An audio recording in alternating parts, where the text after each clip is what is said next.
Oh, is she? I'll start anyway. Good morning, everyone. I declare open this meeting of the Senate Economics Legislation Committee. The Senate has referred to the committee the particulars of proposed expenditure for 2022-23 and related documents for the Treasury portfolio, the Industry, Science, Energy and Resources portfolio, and elements of the Infrastructure, Transport, Regional Development and Communications portfolio.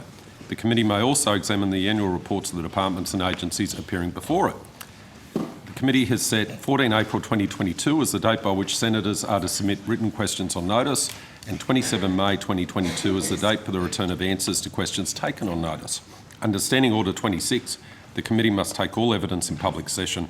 This includes answers to questions on notice. I remind all witnesses that in giving evidence to the committee, they are protected by parliamentary privilege. It is unlawful for anyone to threaten or disadvantage a witness on account of evidence given to a committee, and such action may be treated by the Senate as a contempt. It is also a contempt to give false or misleading evidence to a committee. The Senate, by resolution in 1999, endorsed the following test of relevance of questions at estimates hearings. Any questions going to the operations or financial positions of the departments and agencies which are seeking funds in the estimates are relevant questions for the purpose of estimates hearings. I remind officers that the Senate has resolved that there are no areas in connection with the expenditure of public funds where any person has a discretion to withhold details or explanations from the Parliament or its committees unless the Parliament has expressly provided otherwise. The Senate has resolved also that an officer of a department of the Commonwealth shall not be asked to give opinions on matters of policy and shall be given a reasonable opportunity to refer questions asked of the officer to superior officers or to a minister. This resolution prohibits only questions asking for opinions on matters of policy and does not preclude questions asking for explanations of policies or factual questions about when and how policies were adopted. In particular, I draw the attention of witnesses to an order of the Senate of 13 May 2009 specifying the process by which a claim of public interest immunity should be raised, and which I now incorporate in Hansard. Witnesses are specifically reminded that a statement that information or a document is confidential or consists of advice to government is not a statement that meets the requirements of the 2009 order. Instead, witnesses are required to provide some specific indication of the harm to the public interest that could result from the disclosure of the information or the document. An officer called upon for the first time to answer a question should state their full name and position for the Hansard record, and witnesses should speak clearly into the microphone. Please make sure all mobile phones are switched off or turned to silent. I remind senators and witnesses in the hearing room that microphones remain live unless I instruct otherwise, for example at suspension or adjournment. For witnesses participating via video conference, please mute your microphone as the default and unmute your microphone when speaking. I ask members of the media to follow the established media guidelines and the instructions of the committee secretariat as set out in the guidelines. Senators and witnesses' laptops, mobile phones, other devices and personal papers are not to be filmed or photographed. I remind everyone in the gallery that they are not permitted to speak or interfere with the proceedings or with witnesses at any point during the hearing. Security is present and they will be asked to remove anyone who does not follow these instructions. Witnesses and senators who are seeking to table documents during the committee's hearing were requested to provide an electronic copy of those documents the day prior to the hearing so that documents could be circulated electronically during the hearing. Please liaise with the Secretariat if you need assistance. The committee's proceedings today will commence with the Department of Industry, Science, Energy and Resources portfolio, beginning with programs 1.1 and 1.2. The hearing will then follow the order as set out in the circulated program. I now welcome Senator the Honourable Amanda Stoker, Minister representing the Minister for Industry and representing the Minister for Science and Technology. I also welcome officers from the Department of Industry, Science and Energy and Resources and Mr Fredericks. Ministers or officers, would you like to make an opening statement? No opening statement from me, Mr Chair. Mr Fredericks. No, thank you, Chair. Thank you. Senator Walsh, you have the call. This question's probably for Mr Fredericks. So I've got some questions about the modern manufacturing strategy. So, Senator, I'll just ask a couple of my colleagues to come and join me. Sure, I should just say too, Senator, Ms Lucchetti, who's very well known to you, yes, and will probably take a lot of these questions, is in isolation as of this morning, so she is online, okay, as well as Mr Williamson as well. So No The problem. MMI team are in isolation, but we'll do our best. Absolutely. No, No no worries. disrespect intended to you, Senator Walsh, by their presence electronically. Indeed. I'll save all my detailed questions on the Modern Manufacturing Initiative for you, Minister, for you. Excellent. Yeah. Okay, so I've had a couple of interactions with the Food and Grocery Council about how the Modern Manufacturing Initiative is playing out in their sector. One of those interactions was as part of the Economics References Manufacturing inquiry. And they came to a hearing in December last year and said, in relation to the Modern Manufacturing Initiative, I would say that the sector has been disappointed. The pace at getting the dollars rolled out has been slower than anticipated, and the level of funding coming forward has been lower than anticipated. And further, I know many companies are very disappointed as they'd put a lot of effort into grant applications. Had they known such a small amount was forthcoming, they may not have bothered. There has been disappointment around that. Has DISA had any? Has DISA followed up with the Food and Grocery Council about their concerns, or had separate interactions with them about their concerns? So, Senator, I will ask my colleagues to answer that questions on the specifics of the question, i.e.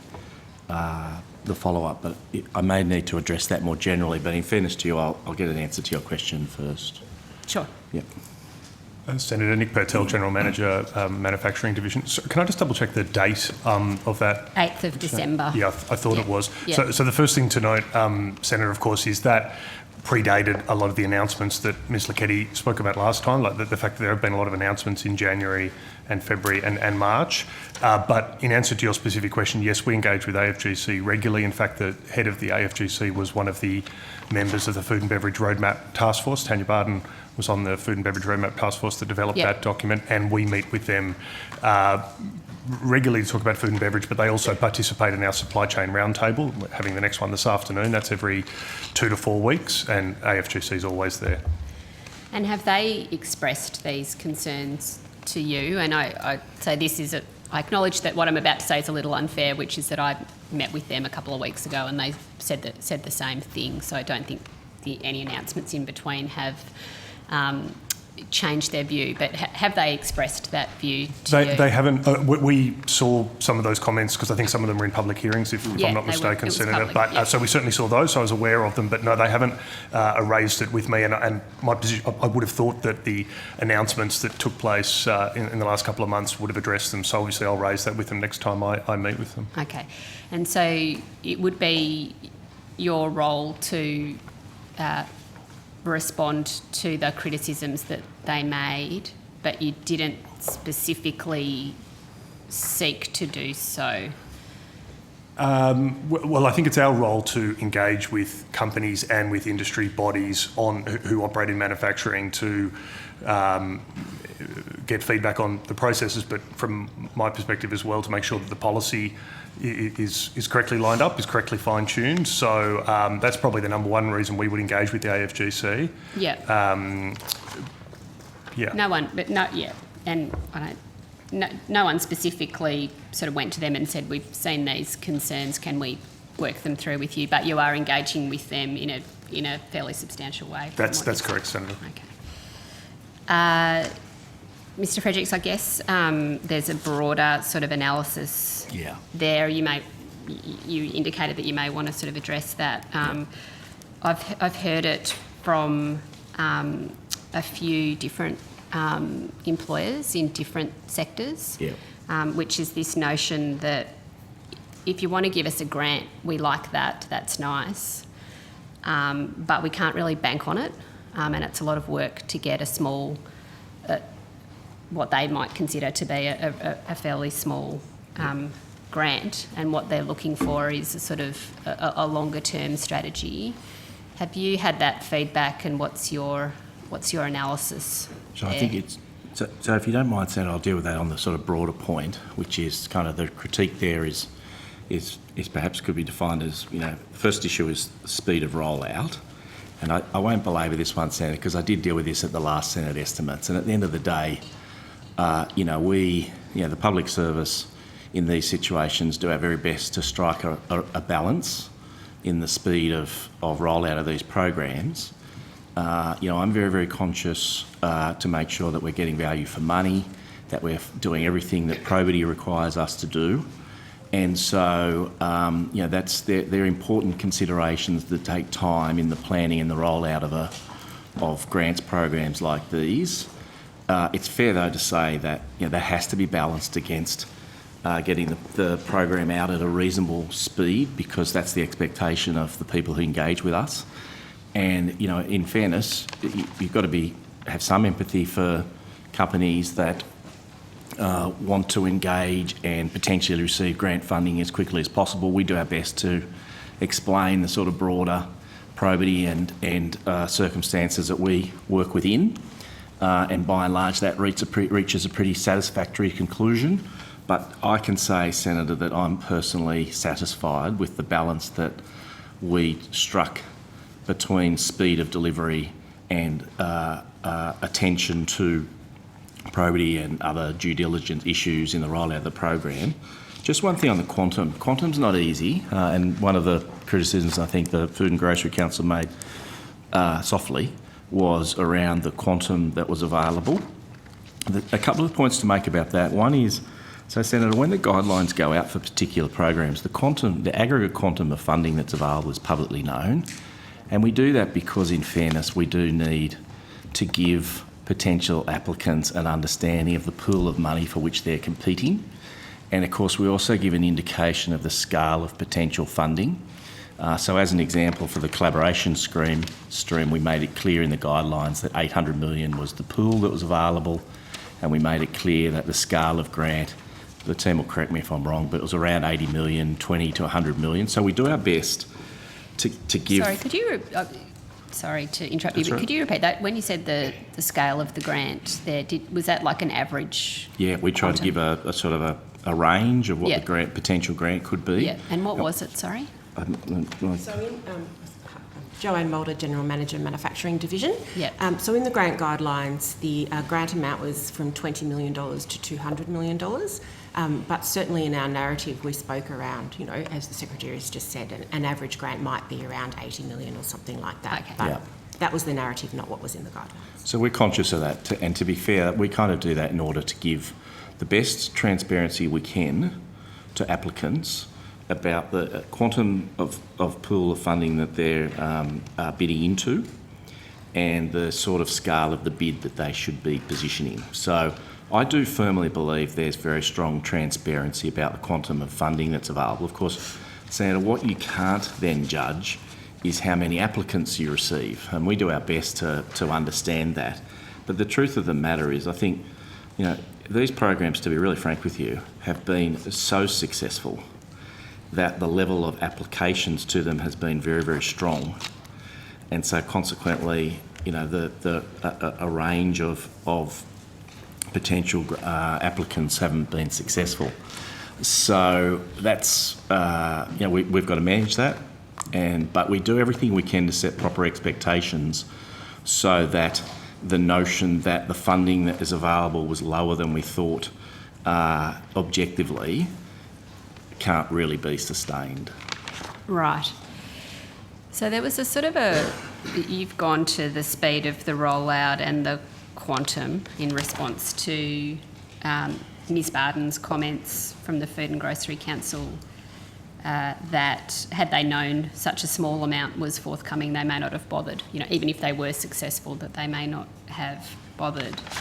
I think I was also trying to raise just a larger point there, that in my consultation with manufacturing, they talk about a big difference between the sort of short-term grants that are rolled out of the kind that this strategy is and that you've described, versus sort of being able to sort of count on or bank on a longer term partnership with government. So I was sort of seeking to ask whether you have had feedback about that from industry. Yeah. That essentially they have this analysis that if you're going to give us grants, that's good. We'll apply. We like that. Yep. But we're also interested in, given that particularly advanced manufacturing has massive sort of long-term capital outlay, and they've got to go to investors with long-term plans. Have you had feedback that they're also interested in a longer-term partnership with government and longer-term investment opportunities? Yeah, so that's a very good question, I might say. What I'll do on that one is I'll ask whichever of the team is ready to go to answer that question in terms of what has been sought from us, and then again I might add something. Just initially, Senator, just to say that understand complete the critique you're making. Of course, the grants are just the financial component of the modern manufacturing strategy itself, which is a 10-year strategy. And in my discussions with industry, kind of from the beginning, but also more recently, I think we've always tried to make clear that the 10-year strategy, including the roadmaps and the other policy documents, that's the starting point, and that is a long-term partnership, as you say. The vehicle through which we deliver assistance to industry has been through grants, through competitive grants. But what I hear from many companies is that the fact that the government has put out a marker to say that it's supporting manufacturing helps them with those investment decisions, because even if they can't be completely confident, of course, that they're going to be successful in a particular grant round, they know that there is, a 10-year commitment there with future financial options of various sorts. When you say there's a 10-year commitment, the strategy is 10 years, sort of 2 years, 5 years, 10 years. At the 10-year mark, the words say, lock in productive and competitive firms with high impact sectoral growth. Do we know at this stage that there are going to be grants available in 10 years? I think the short answer to that, Senator, is no, because of the nature of budgetary cycles and the fact that the money's allocated over the forward estimates. But there was, as was mentioned at the last estimates, there have been some more funding announcements relating to manufacturing in the budget, which go beyond the initial 4-year period. Yeah, and there has been roughly about an extra $1 billion with $700 million targeted to regions. That's roughly, and so on. Yeah. Yep. That's roughly. But as you say, that is sort of tied up in budget cycles. So if you're a company today, because of the nature of the grant-based sort of approach that the government has taken, you can see that there's a 10-year sort of time frame in your strategy, but you really don't know what capital might be available to you beyond the budget cycle. That's true, and in fact, it's even more than that, because the grants are allocated to competitive processes. So even if you know for sure there's money in a particular budget year, you don't know for sure that it's coming to you. But I think the point to emphasise here, Senator, is that the sorts of capital investment that you're talking about that these companies are needing to do, it's very, very large. Money raised in the global capital markets, etc. In many cases, the grants that government provide are only a small component of that, and indeed, a key part of the strategy is that it's not just about grants, it is about those enabling conditions. That's the first pillar of the strategy. So getting the economic conditions right for business, as we say. So a whole lot of things that government has done, including instant asset tax write-off, etc., and ongoing work in the sort of macroeconomic space is part of the manufacturing strategy for that reason.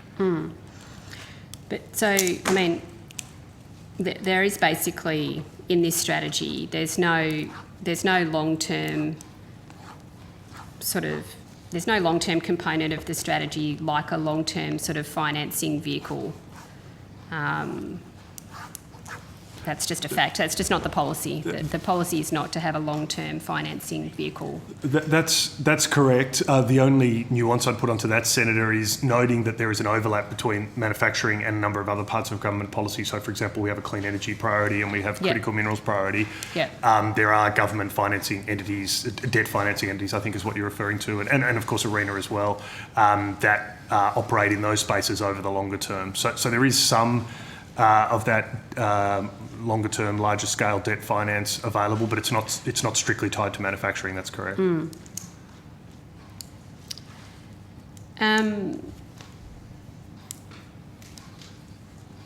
Right. So essentially, the strategy is a range of sort of short-term grants within the budget cycle, and there is, there are parts of industry that are saying that is too little, and also that it has been delivered too late. We've just had another announcement, which is the $1 billion, but it's on the same sort of model that you've already been running on. So, Senator, there's not really anything to give industry certainty that there's going to be funding in the long term or investment support in the long term at the 10-year end of the strategy. Yeah, so Senator, I think just to sort of round this off, so it's a legitimate question and for everybody to ask, including we to ask of ourselves, what settings could be put in place in order to secure longer-term financial arrangements in the manufacturing support sector. Mr. Purcell has identified those that exist in some other sectors that can be available on. So that's a legitimate discussion around what other vehicles there may be to secure longer-term support for manufacturing. I don't think it's legitimate to say this, what the government has done thus far is too little too late. So I kind of accept the legitimacy of the query about the longer term, but I don't think it's legitimate to say it's too little too late. This is the amount of money that's been put through these programs stands apart from funding that's been given before. It's quite considerably more. It was a very, very considered process, policy development and program development process, working with industry to develop these programs. They were essentially worked up in almost a co-design with industry. And at the end of the day, of course, budget requires us to structure these programs along these ways.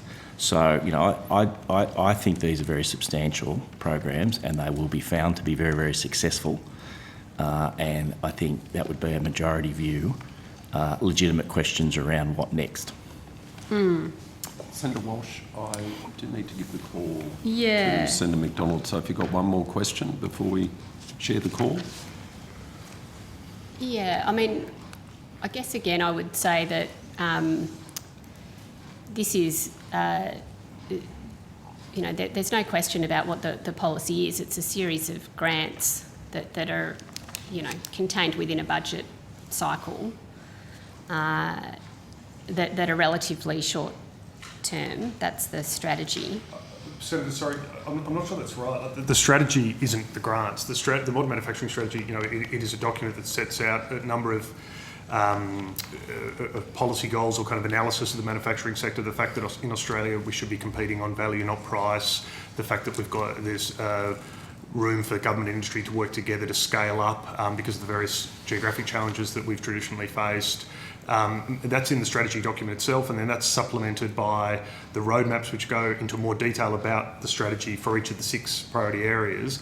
I think that's the strategy, and then the Modern Manufacturing Initiative, the funding program, is the current way to fund that. As the Secretary said, there could be other ways over the 10-year window over the 10-year strategy to take that ahead, but the strategy is not just the grants, I guess. Sure, I guess I am talking about the financing sort of vehicle here, which is a grants program that's absolutely within the MMI, and the financing vehicle is grants, and you've chosen not to go the other way and do something like, a CEFC model, which you've referenced, is something that manufacturing companies can engage with if they might fit within the remit of CEFC.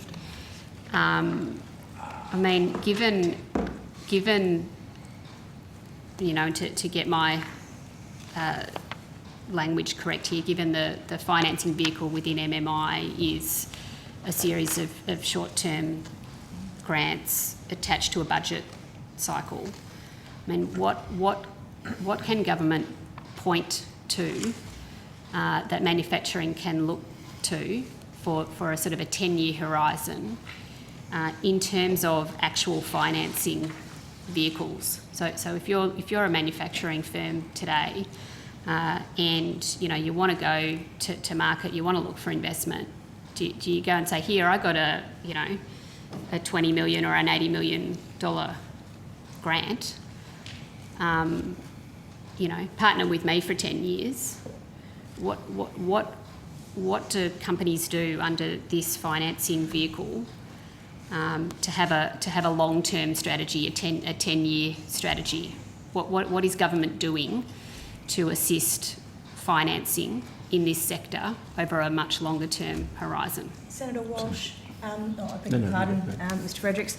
The questions you ask are fine insofar as the financing side of things go, but I think it's really important to observe that there is more to the modern manufacturing strategy than just these grants. It's got 4 key limbs. Yes, Mr. Purcell did take us through that, and then I think that is part of the answer to your question. Financing vehicle. If I can finish, please.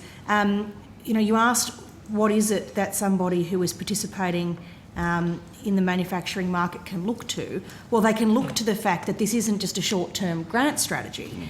This is about getting the economic conditions right for business in a way that means more than, as I say, more than just grants. It's about delivering affordable and reliable energy. It's about lowering taxes.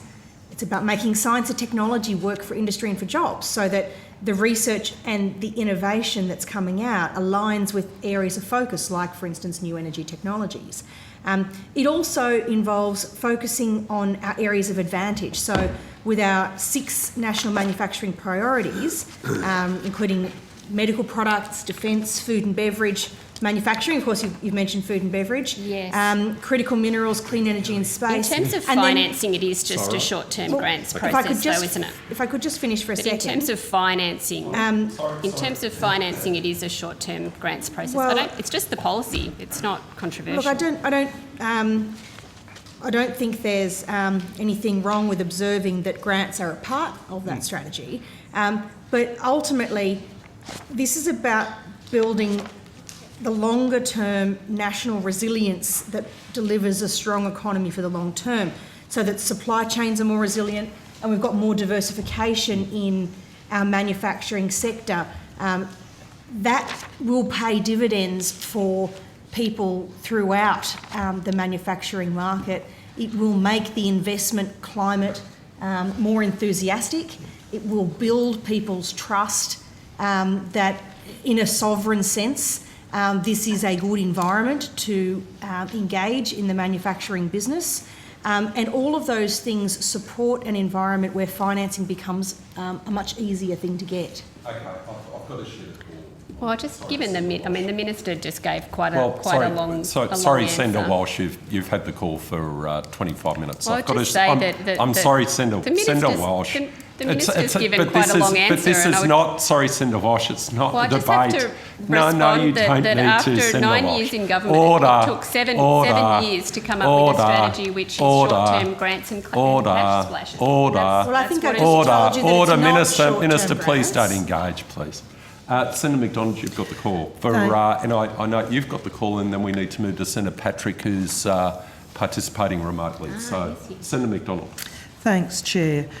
So this year's budget builds on the government's investments for science, research and innovation. So $12 billion in the 2021 year, $11.8 billion in last year's budget, which were two of the largest single investments in science, innovation and research that I'm aware of.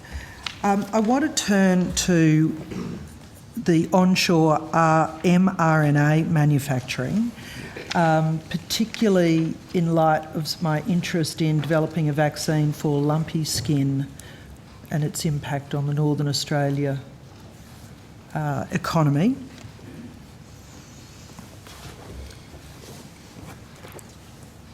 Good morning, Senator. David Lucchetti, I'm the General Manager for the Vaccine Manufacturing Branch. Terrific, David. I'm going to go off, sorry, Mr Lucchetti, I'm going to go off talking about human vaccines, but I want to understand about how these investments will assist us in developing vaccine capability into other diseases. Certainly. Senator, I may not be able to help you a great deal with that. Our focus has been predominantly on human vaccines, but I am aware that here in Australia we do develop vaccines for animals and we have capabilities spread around the country. We undertook an audit back in August of 2020 to understand Australia's vaccine capability, and that audit did actually show that we did have some capability in Australia in regard to animal vaccines. At this stage we haven't looked at engaging Moderna and entering into the agreement with Moderna. Moderna, as far as I'm aware, only work on human vaccines. But as I said, what we're hoping to develop is an ecosystem in support of the Moderna investment. And one of the things that we have targeted, not that we've done a great deal on at the moment, but we would like to move into, is the opportunities around animal vaccines. All right, well, I shan't press that too much further then, because that's what I was hoping for, that we were developing capability in that sector. Can you talk to me about AdBlue and manufacturing capability in that space? Thank you. So last year there was shortages of the diesel additive AdBlue reported. However, Australia was able to manage through that with sensible ordering processes. But can you update the committee on the work being undertaken by the government in consultation with industry to address this issue and secure additional and ongoing adequate supply of AdBlue? Senator, that would be a pleasure. Nick Purtell, General Manager Manufacturing. Yes, you're exactly right. So there was a shortage, a regional, to a certain extent global, but largely regional shortage of AdBlue last year. That was because the key ingredient, technical grade urea, became difficult to come by. And in essence, that was caused, Senator, by a Chinese export ban, not directed at technical grade urea, directed at fertiliser grade urea, but inadvertently it was caught up, and that had very big impacts in a couple of countries in the region, particularly South Korea, and then it would have had a very, very big impact in Australia. We were looking at a situation in December where in a couple of months, sort of by the end of January, let's say, there would have been a very dire situation based on what companies were able to access in terms of those imports of technical grade urea. So I think essentially three things that the government did with industry, as you rightly say, Senator. Number one was we did work with industry to identify other international sources of technical grade urea, TGU, particularly in Indonesia. There was an announcement there about 5,000 metric tonnes that government helped negotiate, but also from other places as well, particularly in the Middle East. The second thing that we did was negotiate an agreement with Incitec Pivot Limited, IPL, that was announced in December, where essentially they took what had previously been a very small production capability of AdBlue in their Gibson Island plant and scaled it up so that it was producing, it's currently producing about 80% of what Australia needs, so obviously that with some imports is enough. And the third thing I think it's really worth emphasising as well is even with Incitec Pivot coming online, it took them naturally enough a few weeks, most of December and January, to scale up that capability. So there was a period over the summer where the country was never going to run short, but that there were regionalised shortages, as I'm sure you're aware, Senator. What we did there was we set up something we called the Suppliers Working Group. It was a subgroup of the National Coordination Mechanism, and it featured AdBlue manufacturers, and Incitec Pivot as well, of course, but also the fuel retailers. Most people would get AdBlue through fuel retailers, directly or indirectly. And we worked together over that December-January period, including almost most intensively between Christmas and New Year, had daily meetings of that group or daily contact with that group to identify which regions were running low and where one of those retailers or one of those suppliers could step in. So as a result of that, over that difficult December-January period, we were able to ensure that no entire region ever ran out. There were many service stations ran out, but we were always able to make sure that someone else could pivot supply into that region. And essentially since then, since late January, when Incitec Pivot reached its maximum production capability.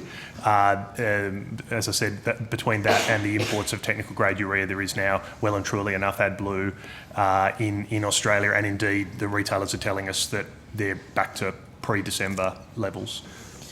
I mean, this is an important discussion, because whilst AdBlue may not be something that mums and dads across Australia are thinking about, given our discovery of just how much movements trucks manage for us, this conversation was incredibly important over that break, and to now know that we have 80% of our own production. This is exactly what Australia has been talking about, is reinvesting in our own capability.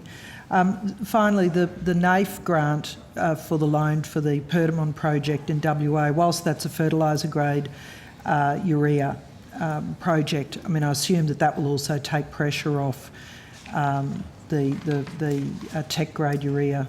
I think that's right, Senator. The truth is it is a little bit early to say, because the Perdamans are still a couple of years away, as you know, from going operational, and I believe that they are looking at the potential of either directly themselves, they are investigating the possibility of either producing technical grade urea or supplying urea to others who would do that conversion process. It is possible to convert very good quality agricultural grade urea, sometimes we call it industrial grade urea, into TGU, but it's not straightforward, and no one does it in Australia at the moment. Terrific. All right, finally I want to turn back to the modern manufacturing strategy progress. You're right to stay at the table, thank you. What I want to ask is, the thing that I'm most excited about this budget is this step change in coordination of all levels of government, particularly around our capability and investing in the places where we make our money.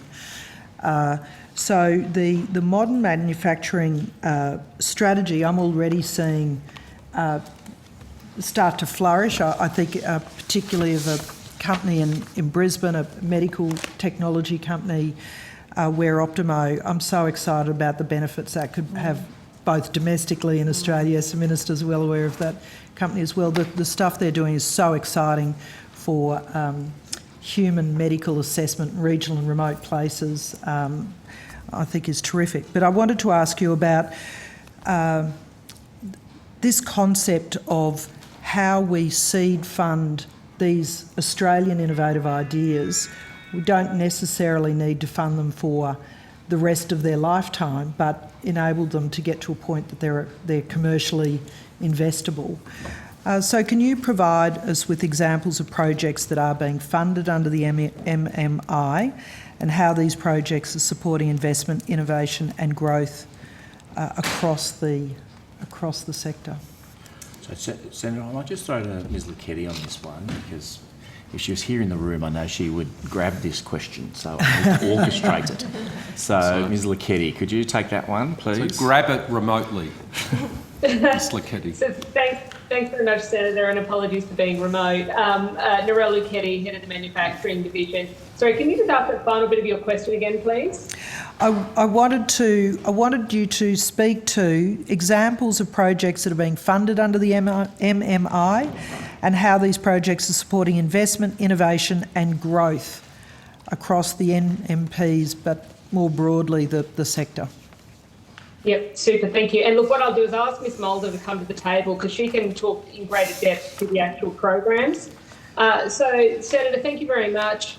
The modern manufacturing strategy, and we've invested an enormous amount of money in assisting manufacturers to grow, to invest in their businesses, to modernise. So far, we've had grants for round one of integration translation. We had 765 applications, which is an enormous amount from right across Australia with some fantastic ideas. And all of the programs so far have been oversubscribed.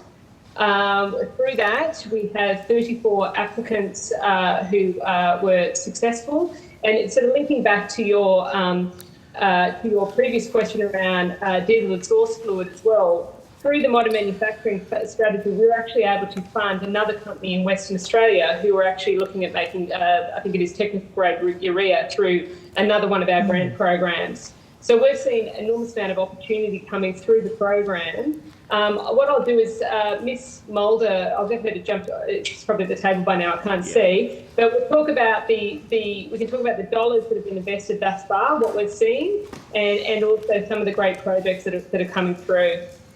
Yeah. Be there, Ms Mulder. I think we'll focus on the projects. I think that's what the Senator is. Thank you. Joanne Mulder, General Manager, Manufacturing Division. So just a couple of examples of what the Modern Manufacturing Initiative has funded thus far. So, for example, we have grant funding of $52 million that's gone to Gilmore Space, and this has been awarded to one of Australia's largest sovereign space manufacturers. The funding will go towards their $157 million Australian space manufacturing network with a mission to advance local space manufacturing and future launches in Australia. As one of Australia's largest sovereign space manufacturers, Gilmore Space Technologies will work with a range of partners and universities to create a manufacturing and test hub and an advanced manufacturing facility to produce launch vehicles and satellites. The funding will also support Bowen Orbital Spaceport in North Queensland, preparing its launch pad to fire rockets into orbit. So I think that's one exciting program that has been announced so far in the collaboration stream. I can talk further. Well, there will be, we could talk about this for hours. I mean, the interesting part about the space program is that in the Northern Territory, the Nullarbor space launches there, they're expecting to have, tens of thousands of space tourists go to that region, of the university, the Charles Darwin University 3D printing project, which would enable building of space parts, rocket parts, that wasn't available in Australia before. I mean, I think this ecosystem development is something that we don't talk often enough when we talk about specific grants. And so we don't have time to talk about what these investments are doing. But perhaps there's just one more that you... let me ask then on the ecosystem Just side. last question. Thank you, Chair, because I'll talk about it all day. Because we're running out of time. How has the private sector responded to the government's investment under the MMI to date? Are they supporting the program with co-investment, and to what extent? What sort of leverage are we getting? So to date, there have been... sorry, I'll just grab the right piece of paper. 946.5 million has been publicly committed for 214 projects valued at 3.47 billion, which leverages 2.53 billion in private sector investments. Wow. So Senator, that's a big number. That's that leverage a very is a big number. So that's exceeded our expectations. Like That's the bit that we are not hearing out of this budget is the incredible private sector engagement with government seed funding into this incredibly important part of... Thanks, Senator. Sorry, I'll talk about it all day. Senator Patrick. Admirable enthusiasm. Senator Patrick. I'm just trying to get around the button. Thank you. I just got a question initially for the department, and it's really an IT-related issue. I go back to a question that I put to the department in June last year, asking about what traffic was taking place in and around the department's networks. One of the things in that answer, it was BI18 from the budget estimates. It said that the 10 top countries that DISA had sort of detected on its network, so this is talking traffic, I think is the term that's used, were the United States, Netherlands, China, Germany, and the Russian Federation. So, noting circumstances have changed, I'm just wondering what exactly is the talking traffic taking place between the department and Russia? So, Senator, I don't think the right people in the room to be able to answer that question. Can I be honest with you, Senator? I'm nervous about answering that question in any sort of detail in a public forum like this. So, I'm happy to take that on notice, but not on the basis of coming back to you in too long a time. But knowing your interest in this area, and it is important, perhaps working out a way to get some information and advice to you about that sooner rather than later. All right, so I might just ask some questions. We'll talk about just to talk around this then. So I'm not after methods that are used in terms of monitoring. You've obviously already given me the data that they are in the top 5. You would understand I now have a concern as to what that exchanging data is. And whether or not there's been an effect or change since the invasion of Ukraine, and if indeed it was legitimate traffic, whether or not the department has acted to stop that, and consistent with some of the other activities the Australian government is doing to support Ukraine. So if you could sort of come back and maybe paint online whatever picture you can, whatever response you can, I'd be grateful. All right, well, we will do that. I mean, I should say just in the generality, Senator, you can have confidence that the department, of course, has complied with all the requirements of the Australian government's response and regime vis-a-vis Russia. So I need to make sure I put that on the record. But then, yes, I appreciate your sort of forbearance on that, and I know you're sensitive to these issues. We'll work out a way to be able to give you some advice about that issue in a less public forum. Okay, thank you. Chair, I also have some questions for the Space Agency. I don't know if this is the right time. It is. It is the right time. Absolutely. It's always the right time to have questions for the Space Agency. I'll ask them to come to the table. Senator and Chair, I should just say so. Mr. Palermo will be online, Senator Patrick, because he is currently in the United States sealing that deal that was announced yesterday with NASA for the Space Agency. So I'll just check, Mr. Palermo, can you hear us? Yes, Secretary, I'm here. All right. Is it signed, sealed and delivered, Mr. Palermo? Yes, we signed the agreement with the Deputy Administrator of NASA. Congratulations. Congratulations. Senator Patrick, over to you. Senator Scarr, you've just destroyed a government announcement. Anyway, that's okay. I'm always trying to be helpful, Senator Patrick. Thank you.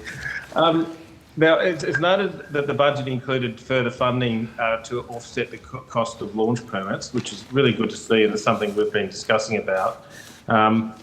At the moment, this seems to be an almost annual assessment. I wonder if it's not better off being a longer fixed period, so that you really do establish the industry first. These sort of 12-month funding arrangements keeps everyone on edge, basically. I wonder if that's been considered. Senator, with respect, if I may clarify, the Australian government has decided as part of the measure to abolish the fees permanently. This is not a 12-month extension. All right, that's thank you for putting that on the record. That's fantastic. Now, as you know, I talk a fair bit to various members of the space industry around Australia. There's been, well, firstly, when you're dealing with launch, is it only launch certificates or permits that you deal with? do you deal with other things around the infrastructure associated with launch activities? Sorry, Senator, I don't know if it's the audio at my end. If you could just repeat the question, please. I'm just trying to find out what the scope of your work around launch is. Is it just launch permits, or do you engage with companies in relation to infrastructure-related issues?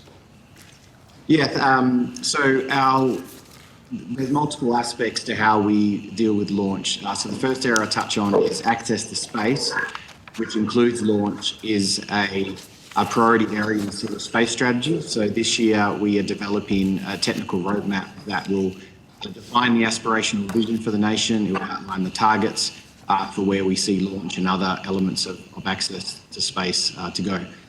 We are, as you know, Senator, the regulator for launches and returns, which includes the launch of Australian satellites overseas under the Space Launch and Return Act 2018, and that's a role we take very seriously under our responsible pillar.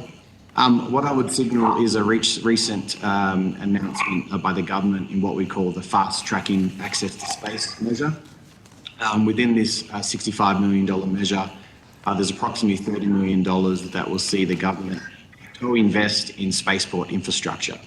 We have not released guidelines for this. We're working on the guidelines right now, but that will see us work with proponents, commercial proponents around the nation, and to see where we can see compelling proposals for co-investment in spaceport infrastructure. Okay, so the burden of my question, and I didn't articulate this very clearly, is the space industry have talked to me about the fact that when they go to establish a launch site, they have to deal with a whole range of different government entities, be it local government, state government, federal government. And that's a little bit different to say when you're talking about airports where there's federal jurisdiction. And so once you sort of look at something and say, right, that's a space facility or that's an airport, then it all becomes under the one jurisdiction, and it's a lot more much easier to work with. Is that sort of approach being considered by the Space Agency?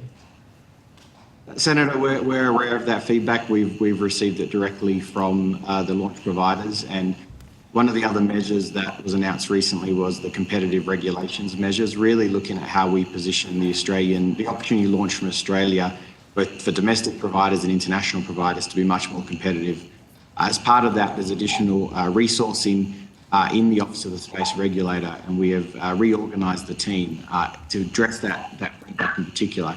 It is a multi-jurisdictional approach today as you think about state territory aspects, environmental improvement, environmental approvals, land considerations. And so what we've established within the agency is what we call the regulatory engagement function. And what we're trying to do there is really simplify quite an extensive process. We've worked well with Southern Launch, and we received the feedback, the number of components and government entities they need to talk to. We've structured to really improve that going into the future. So aware of the feedback, and we've reorganised how we operate to improve that. Okay, thank you. Are you aware of any sort of issues associated with that have affected launch opportunities associated with things like shipping and transport? Has that been raised with you at all? We work closely with AMSA, for example, when we're looking at a launch from a southern facility. I'm not familiar with a specific challenge with shipping. That was something in the attempted launch last year we think was coordinated, but if you have more details, Senator, I can certainly address it. Okay. I might come back to you. Then just finally, switching across to the hypersonics, the announcement that was made yesterday. Now, obviously, there's some, and Senator McDonald talked a little bit about this, there is capability in Australia in relation to things like propulsion and rocket manufacturing. Are you having any interaction with the government in relation to that hypersonic weapons program and being able to link Australian industry back into some of these programs? So we're aware of the great capabilities in the nation for hypersonics. I think it's a very exciting thing for Australia to be developing. We are the civil space agency, but there is actually civil applications of hypersonics.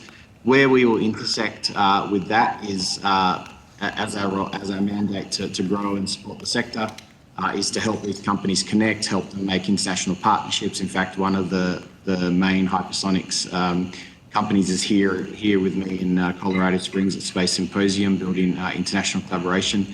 Where we'll intersect is via our research programs and our grant programs, but also often to test a hypersonic vehicle, you need to accelerate it to very fast speeds in the first place, and then you'll need a launch permit, for example, to do that, given the altitude and velocity and energy of these vehicles potentially.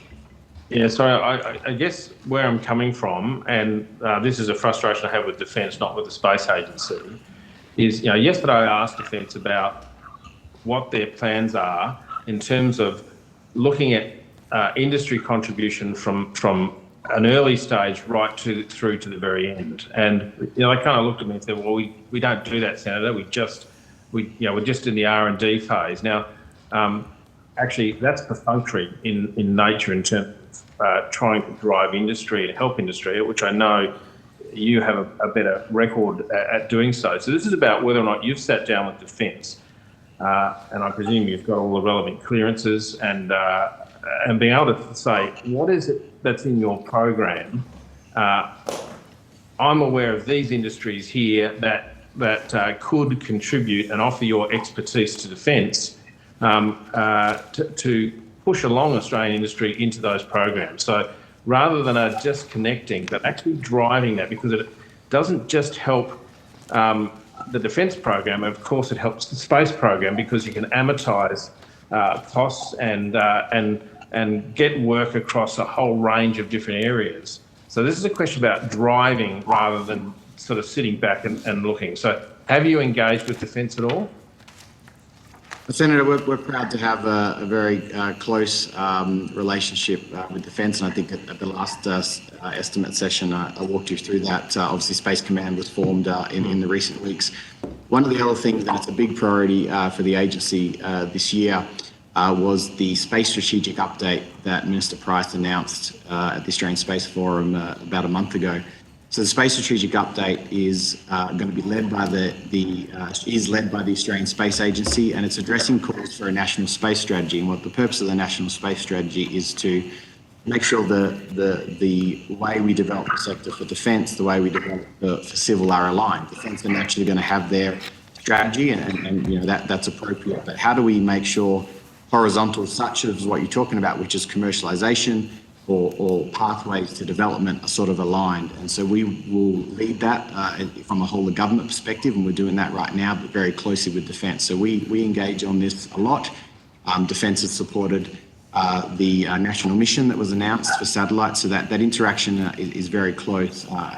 Many of our objectives are aligned around accelerating sort of sovereign capability in the nation. Sure. Senator Patrick, we do need to move on to the next lot of witnesses. We've 15 minutes, 10 minutes over time. Do you have one final question? Can I just ask whether or not, what's the program today? Is it to conclude it at 2300 tonight? No. It's concluding at 1200 in 2 hours, my friend. Oh, okay. All right. Look, I only have one more question. It's really for the department, and that is, so thank you to the Space Agency. I just hope you drive that on behalf of industry, noting your ability to connect in. Just to the department, where is the national EV strategy? I mean, that was promised. We just haven't seen it. So can someone tell me what's going on with that? Then we wouldn't need the AdBlue problem. Senator, so the relevant people that can answer that question aren't in this estimates. That's in the Environment Committee estimate that's happened on Monday. Okay. But what I will do is I'll take it on notice so we can get a good answer back to you on that one. Thank you. Okay, thank you, Senator Patrick. Thank you, Mr. Fredericks, for taking that on notice. We now have CSIRO. So, Chair, can we please formally excuse the staff relevant to outcomes 1.1 and 1.2? We can do that, Mr. Fredericks. So everyone involved in outcome 1.1 and 1.2, you're now excused. Thank you for your attendance. Sure. Sure will.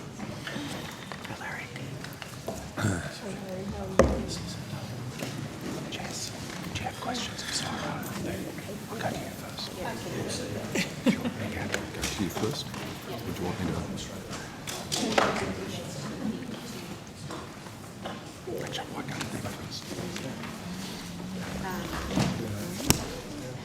We've got 35 minutes. Thank you very much. As much as possible.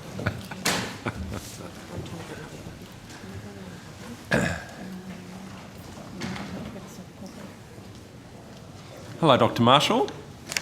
Do you have an opening statement to make, or you happy to go?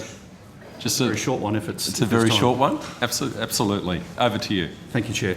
Look, it's been a couple of months since I was here at Estimates in February, but despite the short time, it's been a very busy time at the National Science Agency. In March, we joined partners across industry and the research sector to launch our 5th nationally collaborative mission, this time to end plastic waste. And under this mission, we aim to reduce the plastic entering Australian environment by 80% within the decade. And that follows the launch of our earlier missions around solving drought, future protein, increasing agri-food exports, and creating a hydrogen industry, which we've all done over the last year or so. Last month, we also launched a new national research lab for Australia right here in Canberra, the National Bushfire Behaviour Research Laboratory, which enables us to simulate bushfires anywhere across the country to bring together industry, research and government to harness the latest findings in science so that we can get ahead of the threat of bushfires. And of course, while it's important to plan for bushfires in the future, our hearts go out to all of the communities that have been impacted by floods along the east coast of Australia. Under last week's federal budget, SARA will expand its existing expertise in flood modelling and mitigation to identify more options and opportunities for mitigating risk and building national resilience, particularly in the Northern Rivers region of Australia. National disasters will also be front and centre as part of the new National Space Mission for Earth observation. SARA will bring more than 60 years of experience in space to the partnership led by the Australian Space Agency, along with GA and the BOM and Defence, to build and operate 4 new satellites for our country. Finally, SARA's key role in supporting Australia's commercialisation of world-class research will see us support our universities through the Trailblazer program, new investment in our industry PhD program, and an additional investment in the Innovation Fund main sequence to support our nation's deep tech companies. SARA will also now expand our On Accelerator program to help researchers more effectively turn science into real solutions for Australia and thereby commercialise their inventions and drive our economy. I'm incredibly proud of Team SARA and the role our scientists are playing in supporting Australia, and thank you, Chair, for giving me the chance to share that with the committee. Thank you, Dr. Marshall. Senator Rennick. Oh, we're going to get a go, am I? Okay, righto. You are. Yeah, cheers. Thanks. Hey, Larry, how you going? Good morning, Senator. Do we have any biolabs in Australia? Do we have any biolabs? We're doing work on, bioweapons or anything like that?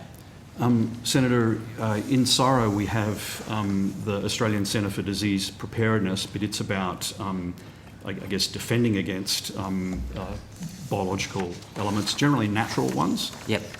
We don't work on weapons that I'm aware of, Senator. It's all about, well, you're familiar with the work we did during the pandemic to test one of the world's first vaccines, and I think still the most used vaccine at that time, to protect Australians from COVID-19.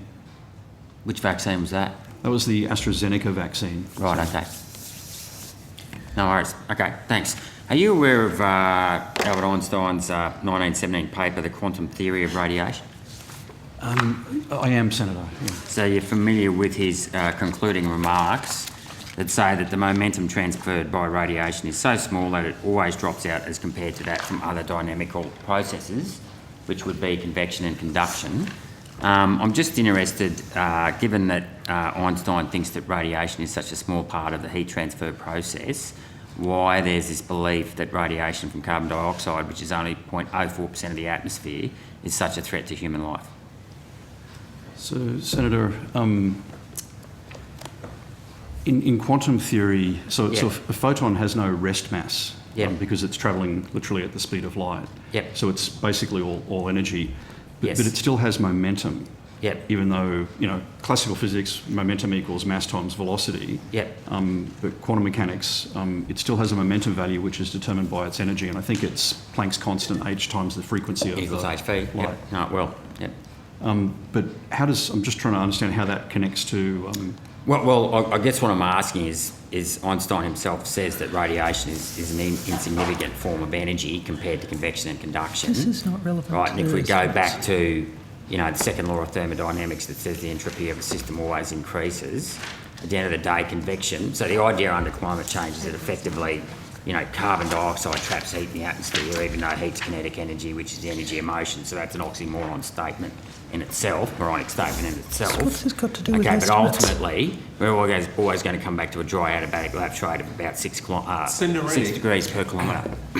Sorry, point of order, Chair.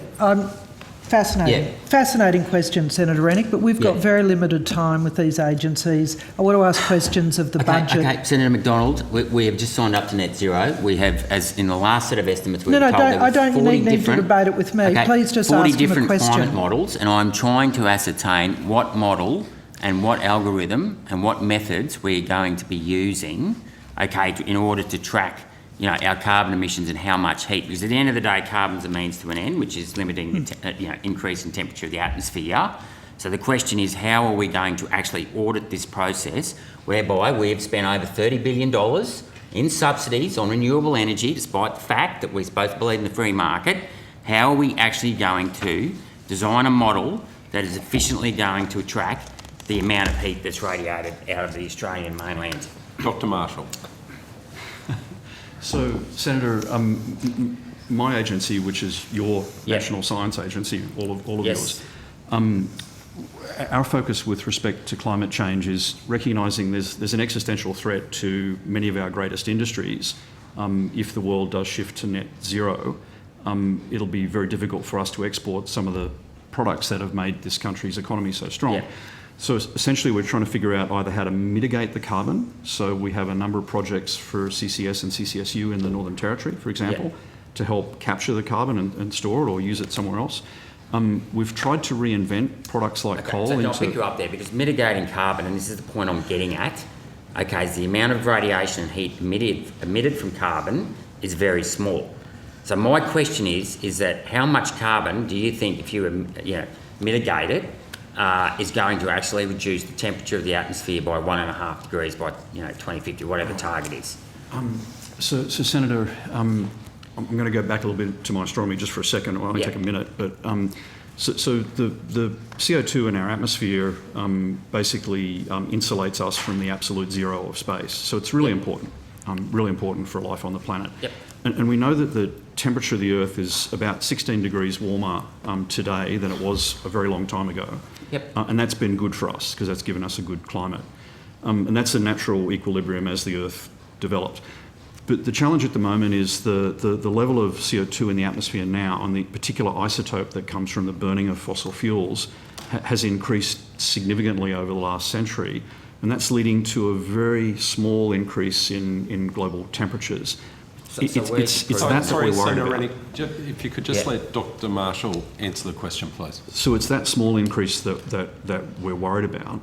But the actual principle of how we know that CO2 has this insulating effect is because of the long history of the Earth. Yeah, I understand the theory of CO2 and how it works, But we've been in a Holocene period for 20,000 years. I mean, the Earth's been warming for 20,000 years. It hasn't just started 150 years ago. It's called the Holocene period. You'd be aware of it. Right, so how much, it's like excess death. So how much of this temperature increase, this minute temperature increase the last 150 years, has actually been down to the warming period anyway versus what's been happening from human activity? So Senator, from the data that we've measured, both of us, CSIRO, for the ocean temperature in the southern oceans and the BOM for the air temperature, which admittedly... Well, you can't rely on the BOM because those numbers... Sorry, Senator Rennick, just let Dr. Marshall answer. But we know that we're about 1 degree warmer than we would otherwise be. As a result of the CO2. So the good news about that is now that we've understood that, there's an opportunity to turn it around.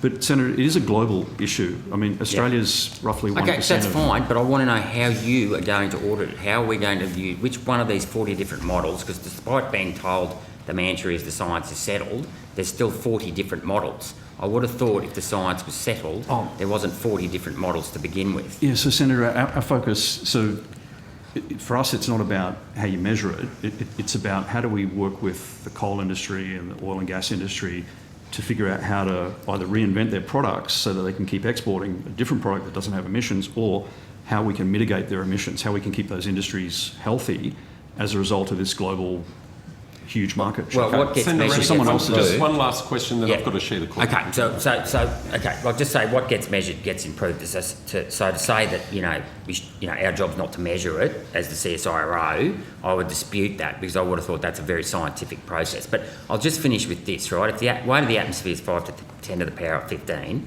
and carbon dioxide is 0.04% of that, so 2 by 10 to the power of 12, and the Earth emits 800 billion tonnes of CO2 each year, of which only 5% is human-made, or 4 or 5% human emitted, that's a recycle rate of 2.5 times specific density 1.5. So that's a recycle rate of about every 4 years. Surely photosynthesis in itself has a higher rate of recycling carbon dioxide than lithium batteries or anything like that. So the challenge is, of course, the plants absorb the CO2 that we exhale, and we we know that. produce Yeah. oxygen and we breathe that in. So we have that wonderful equilibrium that helps us manage that. And so, Chair, what we do measure the CO2 at Cape Grim in the atmosphere. That's kind of one of the data points we have. But in terms of the carbon accounting, I'm pretty sure that's a job for government, isn't it? So it's Peter Mayfield, Executive Director for Environment and Energy Resources. So there's two different types of modelling here, Senator. So the first one you referred to is around how do we know whether we're actually reducing emissions. Yeah. So that's done through the National Greenhouse Gas Inventory Accounts, which DISA manage those. And that's done through industry reporting and understanding those changes. So that's about how you know what's being emitted and whether we're improving on that. The second piece, which is around the physics of the situation, that's done through the climate models that you're referring to before. Yeah. In Australia, we operate the ACCESS model, and that's CSIRO plus our partners in BOM and other organisations. And that's the guidance that we'll use, and that's basically, it's a transient heat and mass balance model. And the transient part, which happens over time, is really crucial because small imbalances in energy flow over time will lead you to a change in temperature of the system. So if the imbalance is net out, then the system will actually decrease in temperature. If it's net in, it increases. We're in the net in situation, that's what we're monitoring, and it happens over time.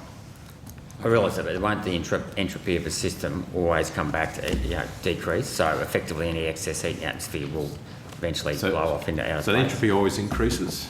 And increases, sorry, Yeah, sorry, I said decrease, sorry, increase. Yeah. But essentially what we've got, if you put the Earth as the control volume, there's no mass being exchanged, but there is energy being exchanged. Yeah, I'm aware of that, yeah. And that's what we're measuring. And in that particular problem, as you specify it, radiation has an enormous role to play. The difference between conduction, convection, radiation, it varies between which situation you want to look at, which you want to model. So it can have a significant input. Okay. And there was a different context for the Einstein paper. Sorry. Be recognised by the IPCC. Well, it's a fair question. No, I'm not saying it's not, Senator Rennick. I just need to share the call, that's all. So, Senator Roberts. Thank you, Chair. Thank you all for being here again. Minister, last time Senator Seselja was in your chair, he failed to answer with any specific quantities any of my questions as to the basis of the government's climate policies and the consequent policies on energy and agriculture.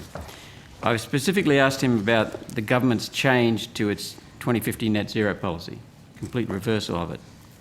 So we've got $6.9 billion in subsidies per annum, a total cost to the country of $19 billion. They're the government's own figures that Alan Moran, the respected economist, has assembled. So he was unable to answer the basic questions, but he did say this. I mean, obviously we went through quite a detailed process to arrive at the decision to reverse our net zero policy. Could I have that process detailed, please? I can take that on notice for you. Yeah, no, of course, yeah, that's fine. Thank you. So the process by which the government changed its policy, because he said it had quite a bit of input. Then he said, Well, as I say, the government was not prepared to commit to such a policy without being able to do the work as to how we would get there and how we would do so in a responsible way. And that was the job that Minister Taylor in particular was tasked with, and that was the work that fed into the government's decisions. He couldn't elaborate on that in terms of detail. Could I have on notice the conclusions and advice from the various departments that fed into Minister Taylor's process for coming up with a decision to reverse the policy? I'll take that on notice. Thank you. Is Ms Jo Evans here? No, Senator. And can I just say that because the Minister's been taking these questions on notice, I haven't interfered. But, Senator, the questions you're asking belong in another program in this... The questions you're asking belong in another program in this department, and they're in the Environment Committee when we deal with energy and emissions reduction. So all the relevant staff relevant to those questions aren't here because they appear in the Environment Committee. So is Ms So Evans we're here for there? CSIRO at the moment. So Ms Evans isn't here today, no. No, so okay. I'll put a question on notice to her. Yeah, no, 100%. And we'll take that and we'll work with the Senate to probably take it across to the Environment Committee. But to the extent that it's relevant to CSIRO, I'm happy to take it on notice and have the Minister... Well, perhaps you could focus on CSIRO's input into the decision-making to change the 2050 net zero policy. Yep, to the extent that CSIRO is relevant to those things, I'm very happy to have taken that on notice. Senator Seselja also said, what we've seen under our government in the last few years is actually energy prices coming down, he meant electricity prices, year on year and coming down quarter on quarter. That's been due to the COVID recession, due to the government's restrictions on COVID, state and federal. Is he aware of the electricity prices quarter by quarter since 1996? Wow, so I expect he is, but given I can't speak to what's in his brain at this moment in time, I will take that on notice. Thank you.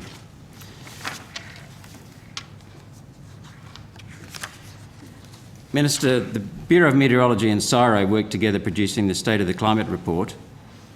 And in the February 22, it might have been early March, Senate estimates, the Bureau of Meteorology's head, Dr. Andrew Johnson, confirmed that the joint CSIRO-BOM State of the Climate reports are for presenting climate data and made no attempt to link human carbon dioxide with temperature. Yet many government MPs, including ministers and many Labor and Greens MPs, have cited the State of the Climate reports as evidence for their advocacy for policies to cut human carbon dioxide. So there doesn't seem to be any basis for it, because Dr. Johnson said there was no basis.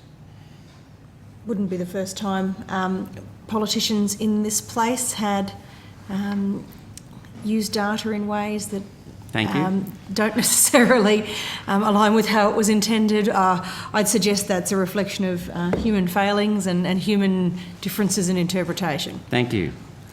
On which publication from CSIRO or BOM or any Australian or international agency does the government rely for its policies cutting human carbon dioxide production? From the electricity sector, transport, agriculture, industry. Could I have the publication title, the author, publisher and date? So, Senator, can we... the department should take that one on notice. Then we'll take that on notice. Thank you very much. And for each report, Mr. Fredericks, can you cite, please specify the position, that's the page number, within the publication of the empirical scientific evidence within a logical framework proving causation and impact? We'll take that on notice, Senator. Thank you. Questions for Chief Executive. Are you aware of how much money has been ploughed into unreliables, that's renewable energy, for the last 15 years?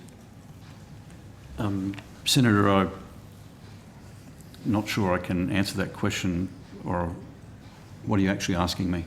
I'm asking, are you aware of how much money has been pumped into unreliable forms of energy? Around the world, globally? In Australia. Do you have that number? What do you mean by unreliable energy, Senator? Solar and wind. I don't call them renewables. I call them unreliables. So they're variable renewable energy sources. They're not unreliable. They're variable. How much money has been ploughed into them? I don't have a number to give you, Senator. I can take that on notice. Okay, thank you. Sorry, Australia leads the world in the deployment of rooftop solar, for example. So I'm not sure we have the numbers for how much individual citizens are paid. But is that the question you're asking, Senator? No. question is, how much money has been pumped into the use of unreliables or renewables, as Dr. Mayfield says? But I guess, Senator Roberts, the question is, when you say pumped in, money can be invested in variable energy mechanisms through either private individuals investing money, government perhaps providing grants. There are all sorts of mechanisms by which money could be paid. That's true. The figures I have are from 2007 to 2014, an estimated $30 billion. From 2015 to 2020, an estimated $33.8 billion. So in 15 years, we've spent $74 billion. Right. So when you say... And I'm wondering if CSIRO can confirm. Well, I think Dr Marshall's just asking for better definition around the question. Are you seeking government, federal government both, support? Government and private. Right. And I'm particularly keen to know whether you knew that. Dr Marshall, is that something which falls within your bailiwick in terms of CSIRO? Senator, I think it falls within my bailiwick in another committee, but we'll take it on notice and we'll do it. Thank you. What is Australia's annual spending on unreliables, or as Dr Mayfield calls them, renewables? So we'll take that on notice. Thank you. What's the trend in electricity price among nations increasing unreliables as a percentage of electricity supply? We'll take that on notice.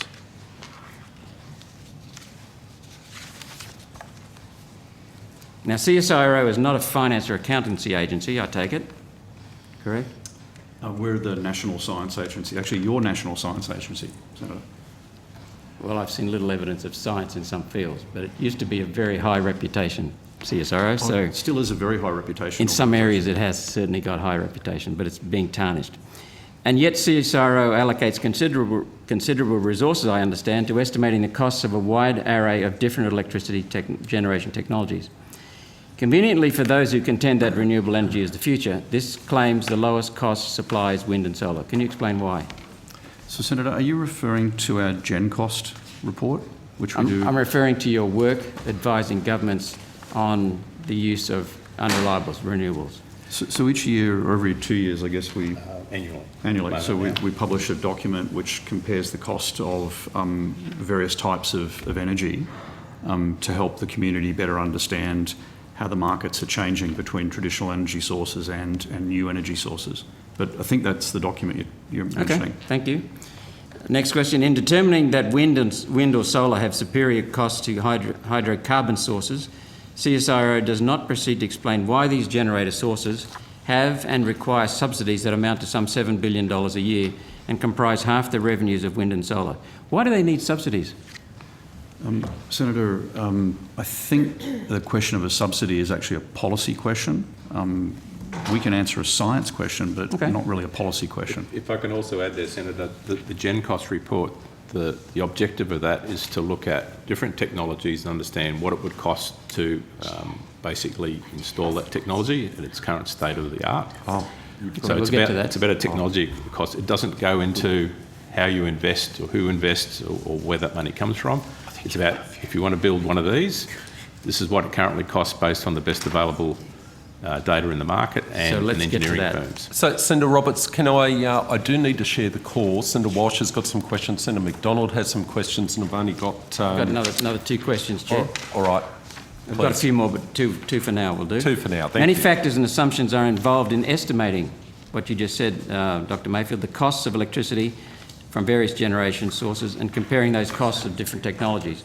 Among these is the discount rate of capital, the price of electricity, the costs of inputs and maintenance and availability. On what factors does the CSIRO's estimates of electricity costs rely? The primary factors. You can take it on notice if you want. Yeah, so we can do that. And the report itself actually goes through the assumptions that are used and the framework that's used to do the calculations. So it's important that they are actually, you're able to work your way back and find out how they're generated. So there are assumptions around all those sort of inputs to the calculation. And that's what I'd like to get at. And you'll find links in the report which give you the available data. Because there are significant economists who disagree completely with your findings.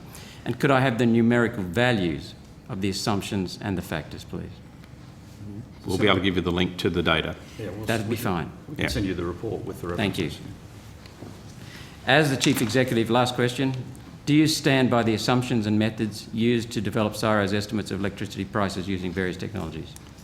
Senator, I stand by our published report, which is the GenCost report. Okay, thank you very much, Chair. Thank you. Senator Walsh. Sure. Thank you, Chair. The federal budget announced funding for a virtual critical minerals research and development centre, and I'm just chasing a bit more detail from CSIRO about that and your role. We asked DISA some questions about it on Friday, and they described CSIRO's role as hosting this funded virtual critical minerals research and development centre, and I'm just wondering if you have more details at this stage. Yeah, Senator, we also released a report on looking kind of at the future supply and demand of the critical minerals, really important for Australia, and we could send you that report if that would be helpful. The National Critical Minerals Research Centre is actually a partnership between ourselves, Geosciences Australia, and ANSTO. It was roughly a $50 million item in the budget. But essentially, it's looking at the future and where we will get our critical minerals from and what we might need to assure Australia has access to the critical minerals that we need for the things that we want to do in the future. Yeah, and I guess it's early stages at this stage, so but the intent is to bring together the ecosystem in Australia. So capability that sits in universities, that sits in the two agencies that Dr. Marshall just mentioned, and let us work on those problems together, because I think that's the best outcome that we can have, is that it's a national approach. And the expertise, I guess we complement each other, is our expectation between the different sort of strengths in those organisations. So the intent is to bring them together, have those planning decisions, work out where the R&D priorities are, and then enable those pieces of R&D to be undertaken ultimately. Yeah. Has anyone, so I understand that it's early stages, is anyone in charge of it? What's the sort of governance arrangement for it? In terms of specific governance arrangement, I think that's part of the engagement we have to do with all the various interested stakeholders at this stage. But from our side, our Minerals Director, Dr. Rob Huff, is leading that work along with his team. Sorry, I missed that. Yep. So our Minerals Director is leading that work with his team. But they'll do an engagement process with all the stakeholders, and they work with them regularly and put in place the right model. Right. And so this work will get done after the election. That's the time frame. Has there been any work done about setting it up to date? There's been discussions, I guess, with various representatives about the potential for such an idea. But in terms of actually having, I guess, approval or funding to go out and actually make it happen, that hasn't started yet, but that will be starting very soon. Starting soon? Well, it's been announced. The team were aware of that coming, and it's just a matter of putting in place the right engagement sort of plan. Yeah, okay. Yeah. And it's something that CSIRO was sort of consulted about and helped develop the concept part of. It's been a discussion that's been running for quite a while. So we have a lot of involvement with the Critical Minerals Facilitation Office. Yeah. So that's been an ongoing dialogue. So I think there's a pretty clear idea of what it could look like. Yeah. And now we have to go out and engage with the stakeholders and then implement that. That's okay. Yeah. Yeah. Thank you. Dr. Marshall, in your opening statement, you talked about... Sorry, Senator Walsh, are you moving on to another subject? It's just because I've received a request for a quick 5-minute break. I'm just processing the amount of time we've just spent elsewhere. No. I'm not intending to interrupt your call. I've just received a request that we have a quick 5-minute break. So I was just wondering if that was a convenient point to... I have more questions besides... Yeah, I understand. I understand. Sure. It's nothing about... Sure. You understand. Okay, so we'll adjourn for 5 minutes and we'll be back at 10:35 with Senator Walsh. Excellent. Thank you. Thank you, Chair.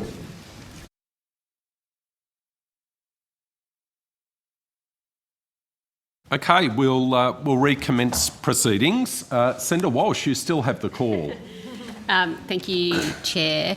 Dr. Marshall, in your opening statement, you talked about expanding your existing expertise in flood modelling and mitigation to try to sort of assist with preventing or managing the types of flood crises and, you know, dreadful toll that we're seeing in the Northern Rivers region at the moment. Are you able to tell us a bit more about where your focus will be there? Is this sort of primarily like a hydrology type sort of exercise, or is it broader than that? It's a number of things, Senator, but my understanding, and Dr Mayfield can expand, but in the first place, to support the flood-affected communities around the Northern Rivers. And this is the item you're talking about, the 10.4 million in the budget? Yeah. Yeah, and I was just, yes. I think that's what you were referring to in your opening statement. Yeah. Yes, Senator, yeah. Did you want to... Yeah. So, I just appreciate that the work's currently being scoped. Right. But the intent of that work is probably twofold, and it's being done in conjunction with NRRA as well as parts of the New South Wales government, is to try and look at, there is hydrology studies are part of that, and try and understand where you might be able to find some measures for mitigations and to minimise the impacts. And then there's an aspect of it which is related to community impacts, because whatever you do also would need to have the community involved. So it's a combination of the two, and that's how we do a lot of our science anyway, is that you look at the raw science of that, and then you also need to make sure that what you're coming up with is actually implementable. Yeah.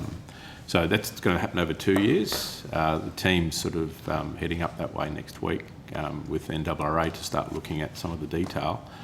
And it's the sort of work that we have done in various ways in the past, but it probably haven't had a consistent approach. And our intent would be that whatever we come up with through this process, we would push into, I guess, the toolkit of the Australian Climate Services, which we're one of the partners, because we see that as being an important way of deploying these things into other localities in the future, as I guess the focus on trying to understand preventative measures and resilience building grows. So this 10 million roughly, was it? 10.4. Yeah. So it's been attached to flood modelling and mitigation and resilience, but you already do work on that. I'm just sort of trying to wrap my head around in the dying days of this parliament, one of the last estimates days, how that sort of works with CSIRO. So how that works with CSIRO's sort of ongoing funding and ongoing infrastructure. I mean, obviously, the floods are kind of a crisis issue. There's been a budget announcement. There's $10.4 million. Is that... How does that... Does that mean that you have to sort of reorient your work to go do that? Does it add on to something that already exists? So I guess, on a regular basis, we have to reprioritise to some degree the work. We're doing that on a daily basis in a sense, because new projects come along, we deliver on old ones, things like that. But in terms of what we do, we've got a long-term program around water, and it has many sort of objectives. Some of it's around water security, and some of it's around how you sort of manage the excess times as well. And so it sort of fits into that broad program of work, and we work a lot with the National Water Grid Authority, and we've worked in the past with the Murray-Darling Basin Authority and other groups around doing that work. So there's funding that comes through that pathway and uses that skill set. We also work with Australian Climate Services, and there's capability in the BOM, there is capability in CSIRO and also in GA, which all relate to these sort of problems. And I guess the long-term mechanism to sort of address these, we would believe would be part of, or doing that through the ACS would be a good way of doing that. And CSIRO would contribute through that. But in this instance, there's a specific I guess, exercise that's been requested, and we're focusing on that. And we think that we can apply our expertise. We will be using GA and we'll be using BOM inputs as part of that, so it'll still be done in partnership.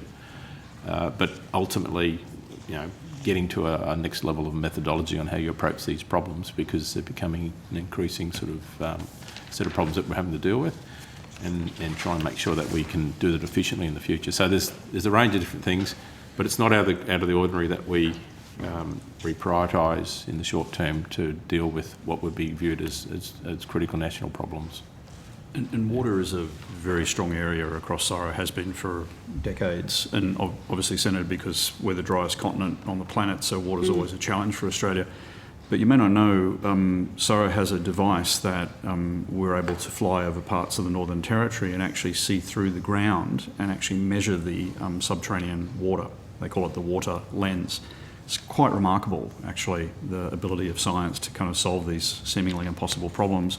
But for our future, really important, because we know that water is such a critical asset for the meat and livestock industry, the agriculture industry, and of course for us to drink.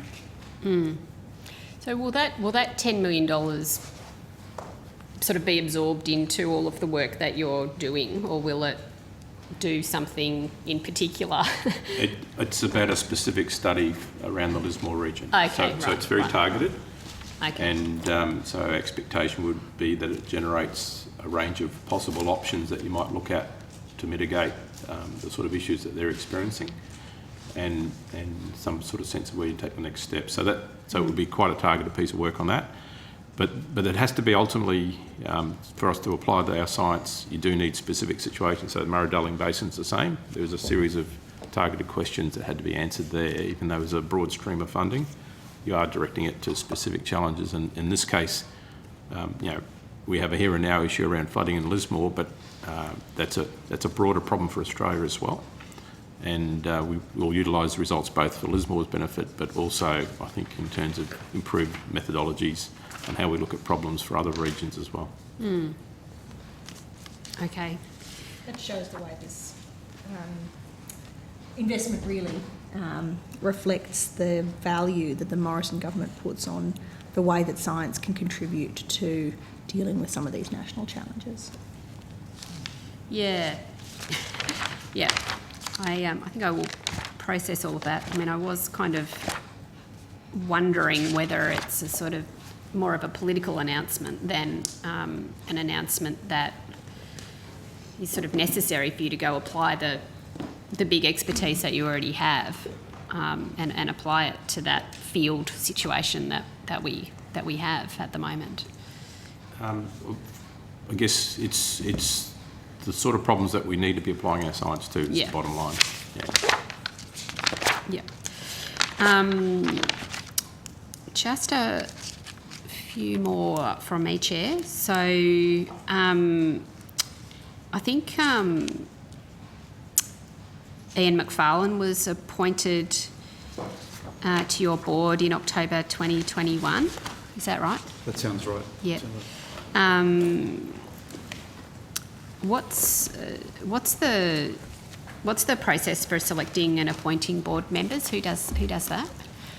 Senator, ultimately I believe it's the Minister that chooses board members. It's the Minister. Okay. But I believe there's also most boards have what they call a skills matrix. Yeah.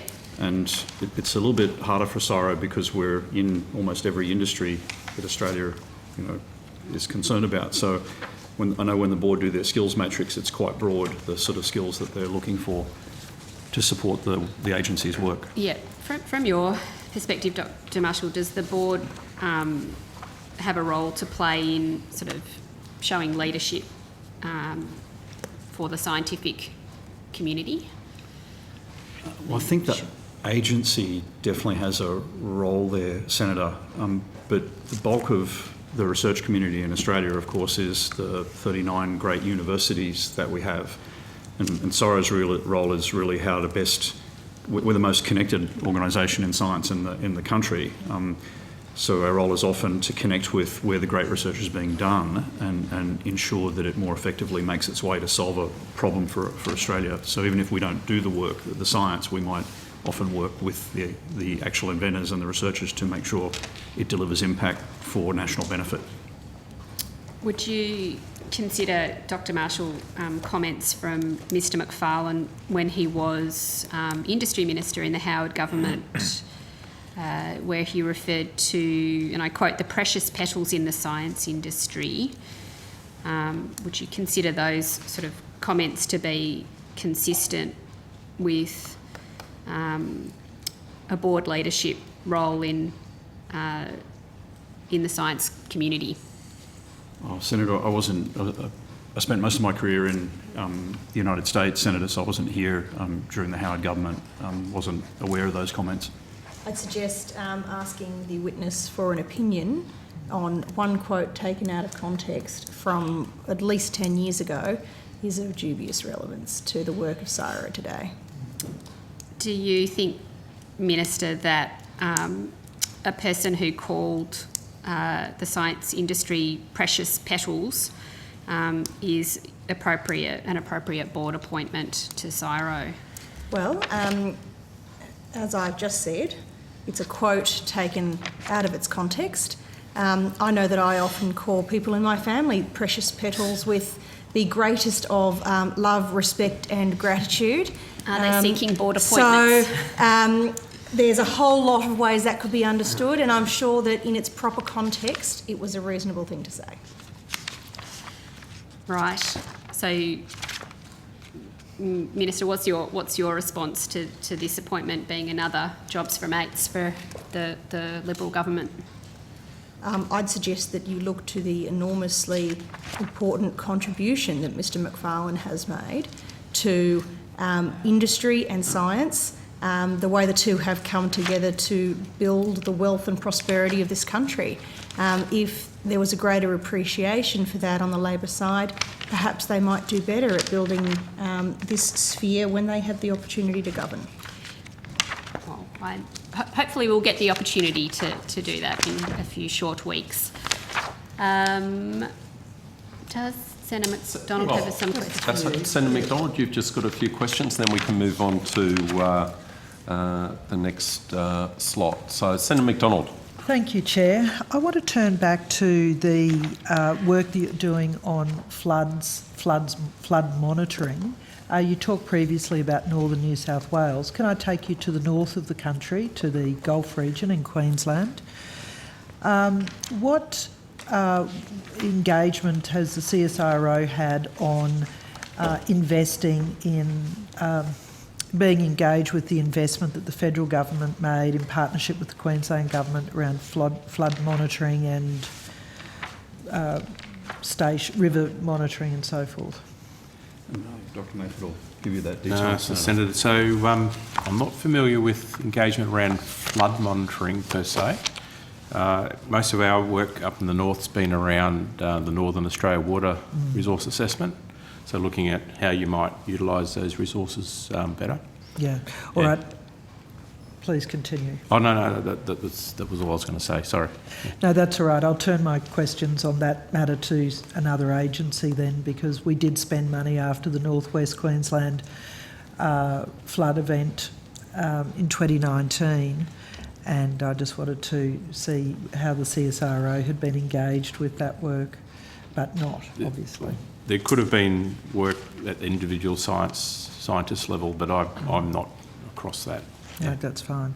I'm interested in the water lens work that you've done in the Northern Territory, and certainly when I was at the Nolan's Bore project just north of Alice Springs, that was actually useful too in them identifying prospective areas of minerals because of mapping of the water table, which I thought was fascinating.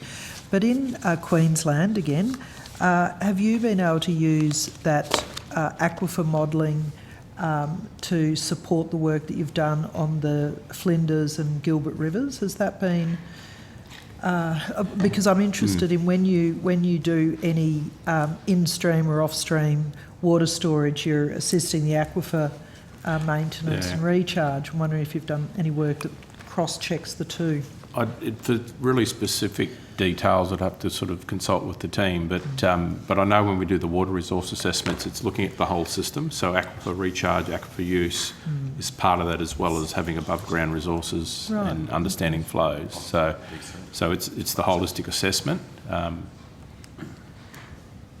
Terrific. And could I just turn back to the critical minerals work? I appreciate that the partnership between yourselves and Geosciences and ANSTO, correct, the three agencies? Yes. And that is a virtual partnership. I am just keen to understand what opportunity there could be for the not virtual but the real in-person kind of researchers at James Cook University, particularly given their proximity to the Northwest Minerals Province. And I appreciate that there's a lot of things that can be done desktop, but there's also real work that happens in the field, and I want to make sure those guys remain connected. Senator, we actually have a physical presence at JCU, small team, but it's actually a CSIRO site on the university campus, so that's a great way to connect. And of course we use a lot of technology to network all of our sites together so that our teams can, you're right, it's not the same as physically being in the same room, but they're very, very well connected. Yeah, and obviously, the virtual nature of the centre is just trying to make sure we don't end up trying to put some bricks and mortar somewhere and have permanent things that's to do it the way we do most of our work, which is in a collaborative fashion. So the opportunity for JCU sort of scientists and academics with the relevant expertise is there. We also do have a strategic relationship agreement with that university as well, but it tends to be in the areas of biosecurity, agriculture and our work on the reef at this point in time, but there's nothing that stops us expanding that if we have the right opportunities to work together on. The first Chancellor of JCU was my grandfather. He was a mining engineer in around Mount Isa Mines, and I just reflect on how we continue to not discriminate against people who are based geographically a long way away from places. I guess that's the silver lining of the COVID experience has been that we have understood that you can collaborate well virtually, but the disadvantage of being a long way from the established bricks and mortar of particularly science centres is a significant one, and so I will continue to encourage and promote northern bricks and mortar and engagement as we go through estimates. Was that a question, Senator McDonald? It was a shameless plug for from North Queensland. From a northern heart. Okay, thank you. Oh, but I think Dr. Marshall was going to say something positive in that regard. Yeah, so our ACDP, which is in the southern part of the country, has a very deep partnership with JCU because it's one of the world-leading researchers in tropical medicine. And of course, the prevention of disease, particularly so many diseases, come from mosquitoes. So it's a very, very strong partnership there, albeit we're far away, but connected. Yeah, and I think that is just, I will finish on this, Chair, but the strength of Australia's opportunity and its placement in the equatorial band and the huge populations in other countries, JCU and CQU's position as experts in tropical medicine, tropical architecture, but this part about tropical mining or mining in those regions, for some reason, we've let slip south, and of course it's where all the activity, well, there's so much activity in the north, so I'm just flagging that. But your point is well made about the tropical medicine and remote medicine that we do so well. Thank you. Thank you, Senator McDonald, and thank you, Dr. Marshall, to you and your team. CSIRO is indeed a national treasure, so we greatly appreciate all the work that you and your team do. Thank you very much. We'll now move on to Outcome 1, Program 1.3, and I think we also have NOPSEMA with us. So, Senator Cox, if you can... oh, there you are. Hello, Senator Cox. Can you hear me? Morning, Chair. How are you? Good, good. So we're just changing over our witnesses, but just for your information, we actually have NOPSEMA with us as well. So in the event that any of your questions deal with NOPSEMA issues, you should feel free to answer them during this slot of questioning that you have, okay? Just want to make it Excellent. as easy as possible for you. Great, thanks. Thank you. Okay, so we're just waiting for our witnesses to come in.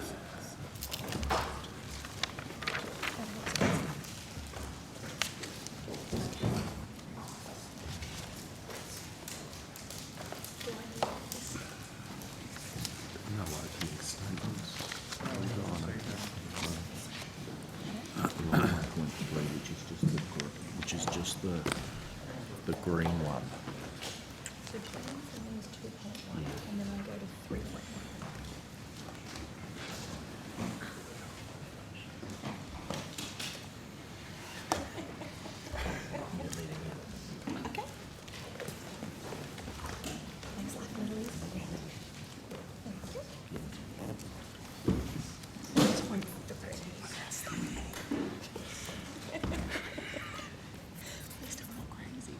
Okay, welcome everyone. I should just quickly check, Mr. Fredericks, are there any opening statements from any of these agencies? I don't believe so. I'm not aware of any. I don't believe so, Chair. Okay, thank you.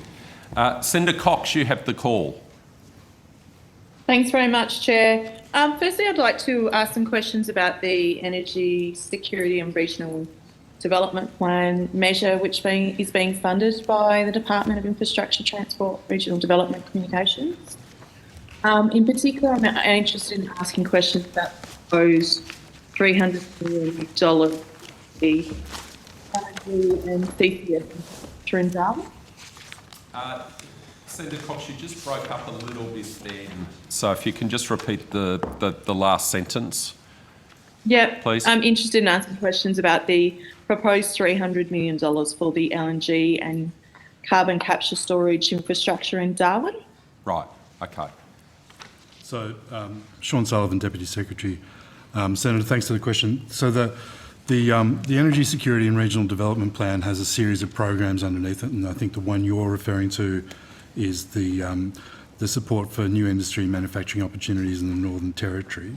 There's also one with respect to North and Central Queensland, one in the Hunter and also in the Pilbara.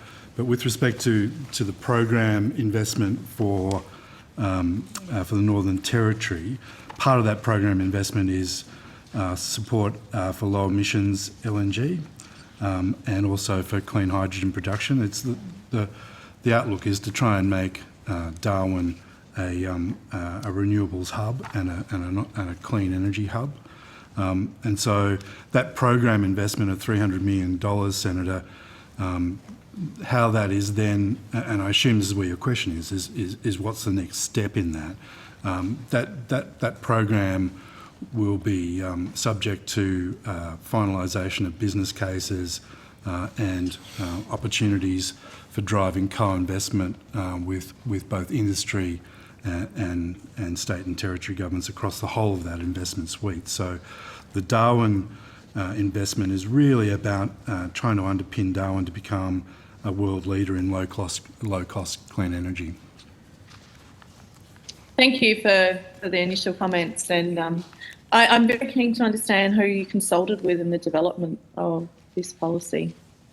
So that question is better for, and I understand that why you're asking the question, but this package was put together by the Department of Infrastructure, and they were responsible for the broader package. The Energy and Regional Development Plan was part of the development of that project, of which they have gone on record, and I think it was last week in Estimate, Senator, that they said they reached out to us, but they were also reaching out to other industry players as part of their broader consultation process. So it's a long-winded way of saying the question's better directed to them, but I wanted to give you some context of we were consulted as part of that, but we weren't the drivers of that consultation process.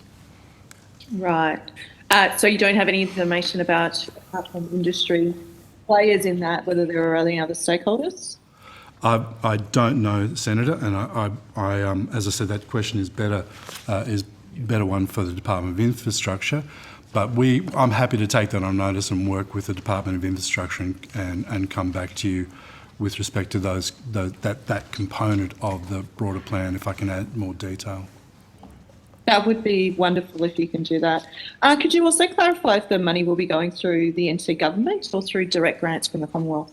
That's still to be worked out. So as I said, this is a program investment. So it's not a single project. It's part of that programmatic investment in with the objective of making Darwin a world leader in clean energy, and so how that's delivered in terms of both the program settings and then projects that come from that, and what the levels of co-investment are from territory governments, what the potential co-investment is from industry players, that's all to be worked out.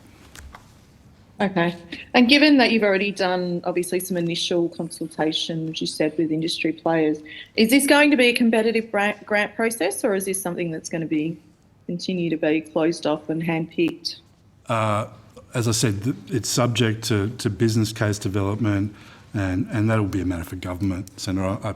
But in terms of our initial consultations with the Northern Territory Government, we've been in active consultation with the Northern Territory Government over the last couple of months on a bilateral agreement with respect to energy and emissions reduction, and so that I imagine will be a foundational agreement that can help deliver this in terms of that, in terms of the partnership between the Commonwealth and the Northern Territory. I imagine that also then becomes a foundation for outreach to industry. So, but there hasn't been a decision about how that programmatic investment would be rolled out with respect to this part of the program. That would be a matter for ministers to make a decision on that. Right. Can you give me some examples of what you mean by clean energy? Some examples of projects? By clean energy? Yes. So in terms of the government, obviously the government has a platform with respect to clean energies. We've got a technology plan moving forward with respect to clean energies. With respect to this area, there's obviously huge scope for renewable energy. There's also huge scope for gas. There is huge opportunities for CCUS. And so really that's a package of what clean energy means in this context.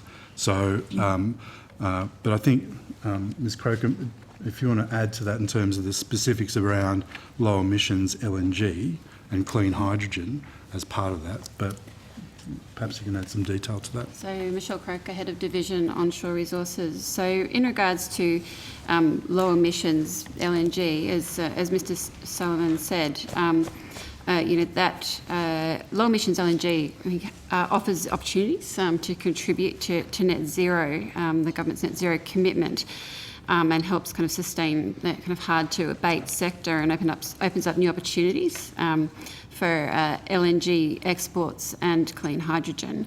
And when we're talking about low emissions LNG, we're talking about ways in which you can change the design of the LNG production facilities to reduce the overall emissions from projects. So that could be by installing electric motors. It can be utilising other sources of power generations that are more renewable generations. So it could be solar, and also utilising storage associated with those plants as well. Great, thank you very much for that information. Can I just quickly refer to the business case? Is there a timeline that's been allocated for that? No, Senator. So, look, I think that would be something for the start of next financial year, but that's in terms of, have we been set a timeline? No. Thank you for that. I might jump to our friends at NOPSEMA if I can for my next set of questions. Absolutely. I think NOPSEMA's here by video. Can you hear us? Okay. They're giving us a nod. Yep. So do you want to ask your question, Senator Cox? Yeah, thank you. Thank you very much, Chair. I understand that NOPSEMA approved the Barossa drilling environmental plan in mid-March. Is that correct? Mr Smith, I think you're on mute.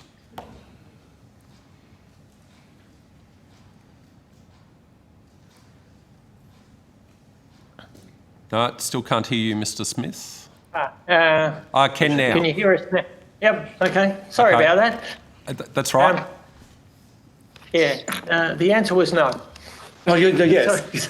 Sorry. The answer was yes to the question from Senator Cox, yes. Thank All you right. very much. That could have been I'm not sure if we should start again. Can I suggest, Chair? It is only 9 o'clock Maybe here in Senator Perth. Cox, can you just so we get on the right track and send Mr. Smith. I nearly made you a senator then, Mr. Smith. Mr. Smith, I'll get you to introduce yourself too. But Senator Cox, can you put the question again, just so we can just get it quite clear, please? Over to you, Senator Cox.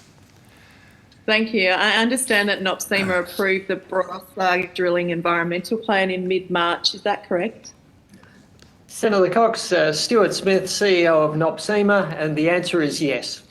Great, thank you. And within the environmental plan, Santos stated that they'd sent an email and made a couple of phone calls to the Tiwi Land Council, but they didn't get a response. And do you consider this to be adequate consultation with traditional owners living near that gas field? Senator, I'll get my colleague, Mr. Grebe, to answer that question. Getting into detail on environment, and he can introduce himself. Thank you. Thank you, Mr. Smith. Thank you for the question, Senator. Cameron Grebe, Head of Division, Environment, Renewables and Decommissioning. The relevant person requirements in environment regulations require title holders, when they're preparing environment plans, to carry out consultation with relevant persons, and the provisions require them to provide a reasonable opportunity for relevant persons to and sufficient information to enable them to provide an informed response. And so the regulations don't require the title holder to extract a response and don't prevent them from proceeding without getting a response. Okay, so thank you, Mr. Grebe, but when the community members go and talk to the traditional owners who live the nearest to that gas field, no one's actually heard of the Barossa drilling environmental plan. And in fact, the traditional owners were pretty horrified to learn that Santos' approval to start drilling gas wells nearby. How can we be satisfied that the consultation processes, particularly that involve traditional owners who will be impacted, they aren't even aware of the environmental plans that Santos have put forward, particularly for the Barossa drilling? Senator, it might be helpful to go back a bit in time, because the development drilling environment plan is just one of the more recent environmental approvals that the project has sought, and actually consultation through a public comment process equivalent to that under the EPBC Act did get carried out for the project, if my memory serves me correctly, in 2015 for the project, where the whole of the project was consulted on. And as part of that process, public comments were considered by NOPSEMA in assessing the project. In addition, I'd point out that the environment plan process then requires every individual activity for a project to be subject to an additional environmental approval, and that's where the relevant person consultation requirements apply.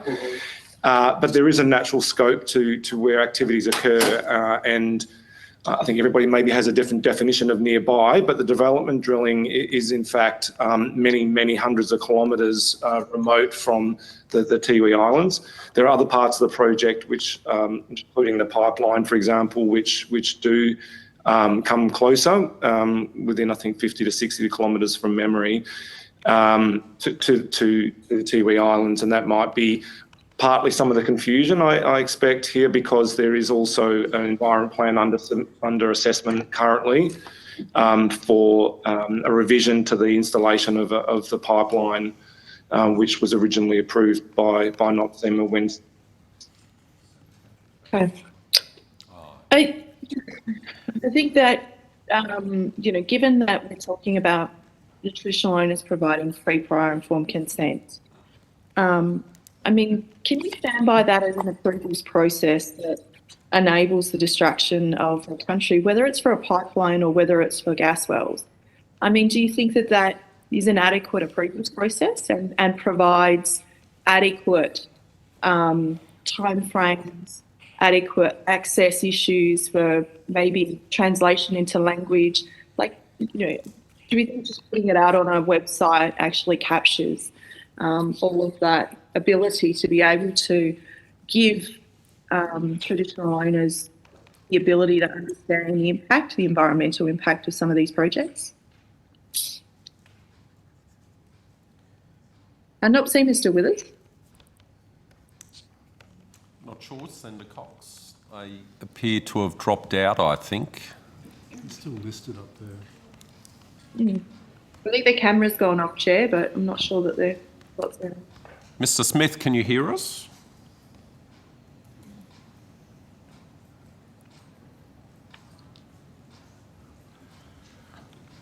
Senator Cox, do you have any other questions for anyone other than NOPSEMA? Because I might go to Senator Patrick. He's got some questions for the Northern Endeavour Task Force, and then when we get NOPSEMA back, I can give you the call. Does that make sense? Yeah, that's fine, Chair. Okay. I do have another couple for NOPSEMA. Okay. Happy to put them on notice as well if they are having some tech difficulties.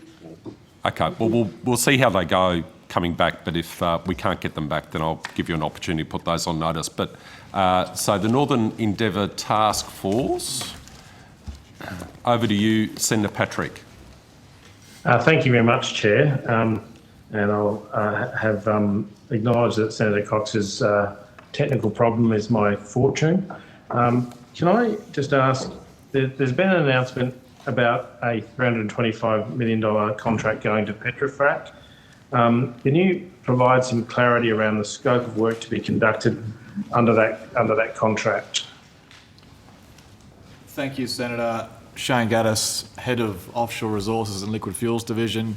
The decommissioning of the Northern Endeavour is broken up into 3 different separate phases. So phase 1 of the decommissioning is preparation for disconnection of the Northern Endeavour from subsea equipment. Phases 2 and 3 are, phase 2 is permanent plugging and abandonment of the wells, and phase 3 is the removal of necessary subsea infrastructure and remediation of the oil fields.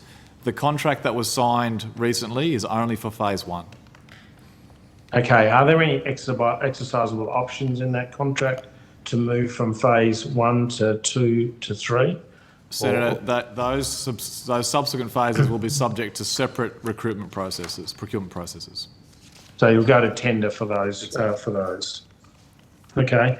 Last estimates we talked about an unsolicited proposal that had gone to the minister.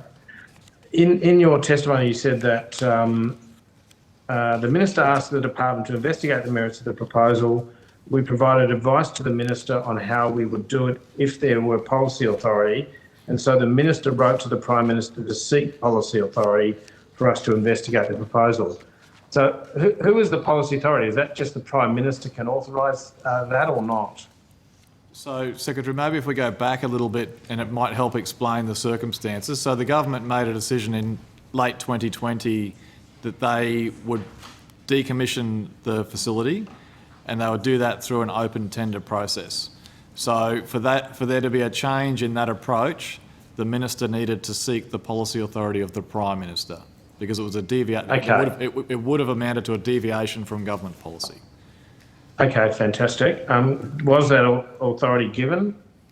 The Prime Minister did provide the authority for us for the Minister and the Department to investigate that unsolicited proposal, yes. Okay, thank you. You also mentioned that the unsolicited proposal didn't meet the government's policy requirements. What were the policy requirements it didn't meet? That's quite a detailed question, Senator. I'll try to help you with it. Maybe I'd have to take some of it on notice. So Sure. we were tasked with assessing whether or not that particular unsolicited proposal offered value for money and an appropriate amount of risk to the Commonwealth. So when we went and investigated it, and subject to a number of principles which I don't have before me, we determined that it didn't meet value for money and it didn't meet appropriate risk to the Commonwealth in the way that it was set out. Okay. So would you perhaps provide further information on notice then? I can take it on notice. We'd start to get into a tricky space because the the proposal itself is subject to protections under the Commonwealth procurement rules, but I want to be helpful because I want to give you some certainty. I don't think that those rules apply in the Senate. I don't think those rules apply to Senate questioning. So there are no questions that can't be answered in relation to these sorts of activities. So we'll take it on notice, Senator, and as we have in the past with you, Yeah. and I think you always appreciate this, we'll try to be as forward-leaning as we can. Senator, can I add to that in terms of process? So we had to set up, obviously, separate teams because that analysis couldn't be done by the open tender procurement process, which we did. And so in terms of that response on question on notice, and that was also a decision then around procurement for the department, not for the minister. And so in terms of that, following through on what the principles were, how that was assessed, and some of the timeline, happy to provide that on notice to you. Safe to say that when we did inform the industry conglomeration with respect to the unsolicited proposal, that's been a constructive conversation, and that comes back to your first question around phase 2 and 3. That doesn't preclude a proposal from the same group of industry players looking to win the phase 2 and 3 components of the work. Yeah. I also just point out that just in relation to that public sort of interest matter raised by Mr. Geddes, that you said that proposal was dealt with outside of the procurement processes. So I think you claim both things, that it's outside the procurement processes, but that those. If I could clarify, so it was outside of the expression of interest process, but still assessed consistent with the Commonwealth procurement rules as a procurement, because if it had have been successful, we would have entered a contract with those parties, and it would have amounted to a procurement. So that's why I went to the saying we had to establish separate processes and navigate that under the auspice of the Commonwealth procurement rules, which we did. And so it wasn't that we assessed that outside the procurement obligations. We were very much driven by the rules in terms of how that proposal was dealt with and how we were dealing with an open procurement process at the same time and looking at those in parallel. And just thank you very much. Just back to Mr. Geddes, can you just confirm that phase 1, I think you said it involves preparation for disconnection. Does it actually involve disconnection? It does, Senator. Okay, thank you. I had one question for NOPTA, if they were there.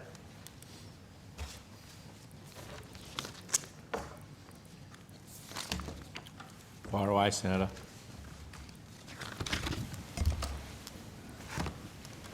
Thank you. I just, Mr. Waters, just wondering, you'll know that I recently had a successful FOI matter or decision from the Information Commissioner, and I appreciate you still have appeal rights for at least probably another 10 or 15 days.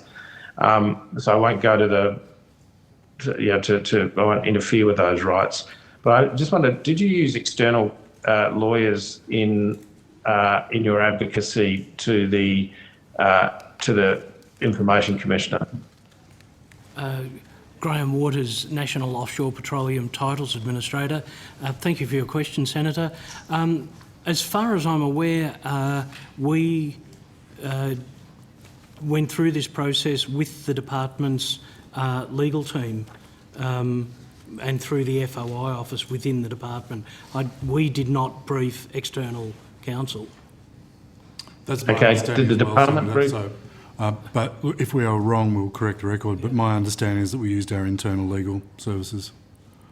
Okay, thank you. That's all. If you did use external counsel, I'd like to know what the cost of it was. We'll take it on notice.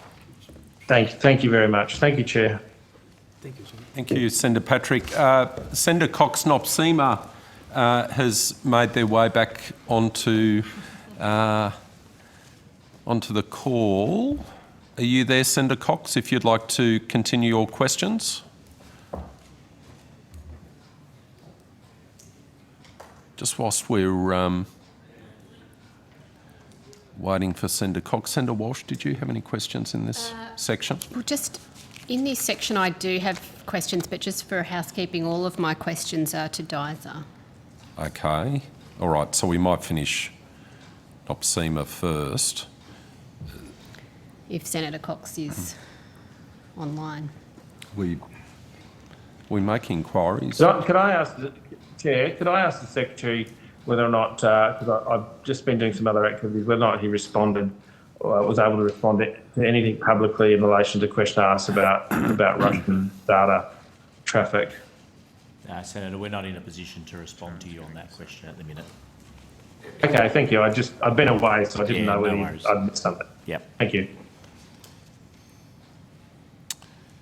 All right, I just want to see if we can get Senator Cox back so we can just conclude that series of questions.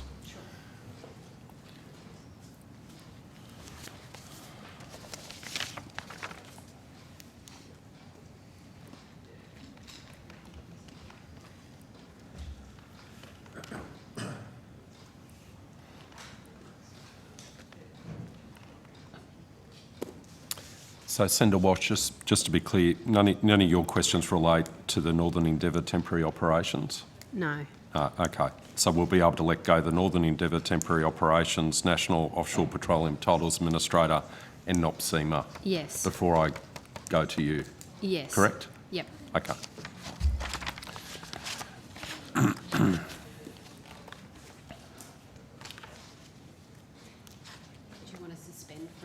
A minute, or Yeah, look, we might. I'm just. I don't want to suspend. yeah, yeah, sure. But if we can't get her in the next minute, we might just let Senator Cox put those questions on notice. I'm happy to start with DISA and be interrupted. Okay, well, why don't we? Should she come back? Thank you, Senator Walsh. Thank you. Okay, please start. Okay. So all my questions are in relation to the critical minerals area.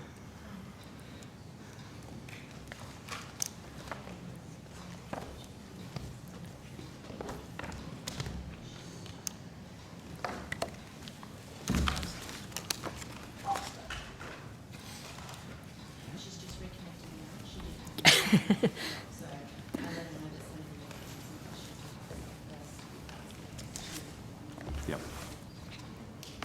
Okay.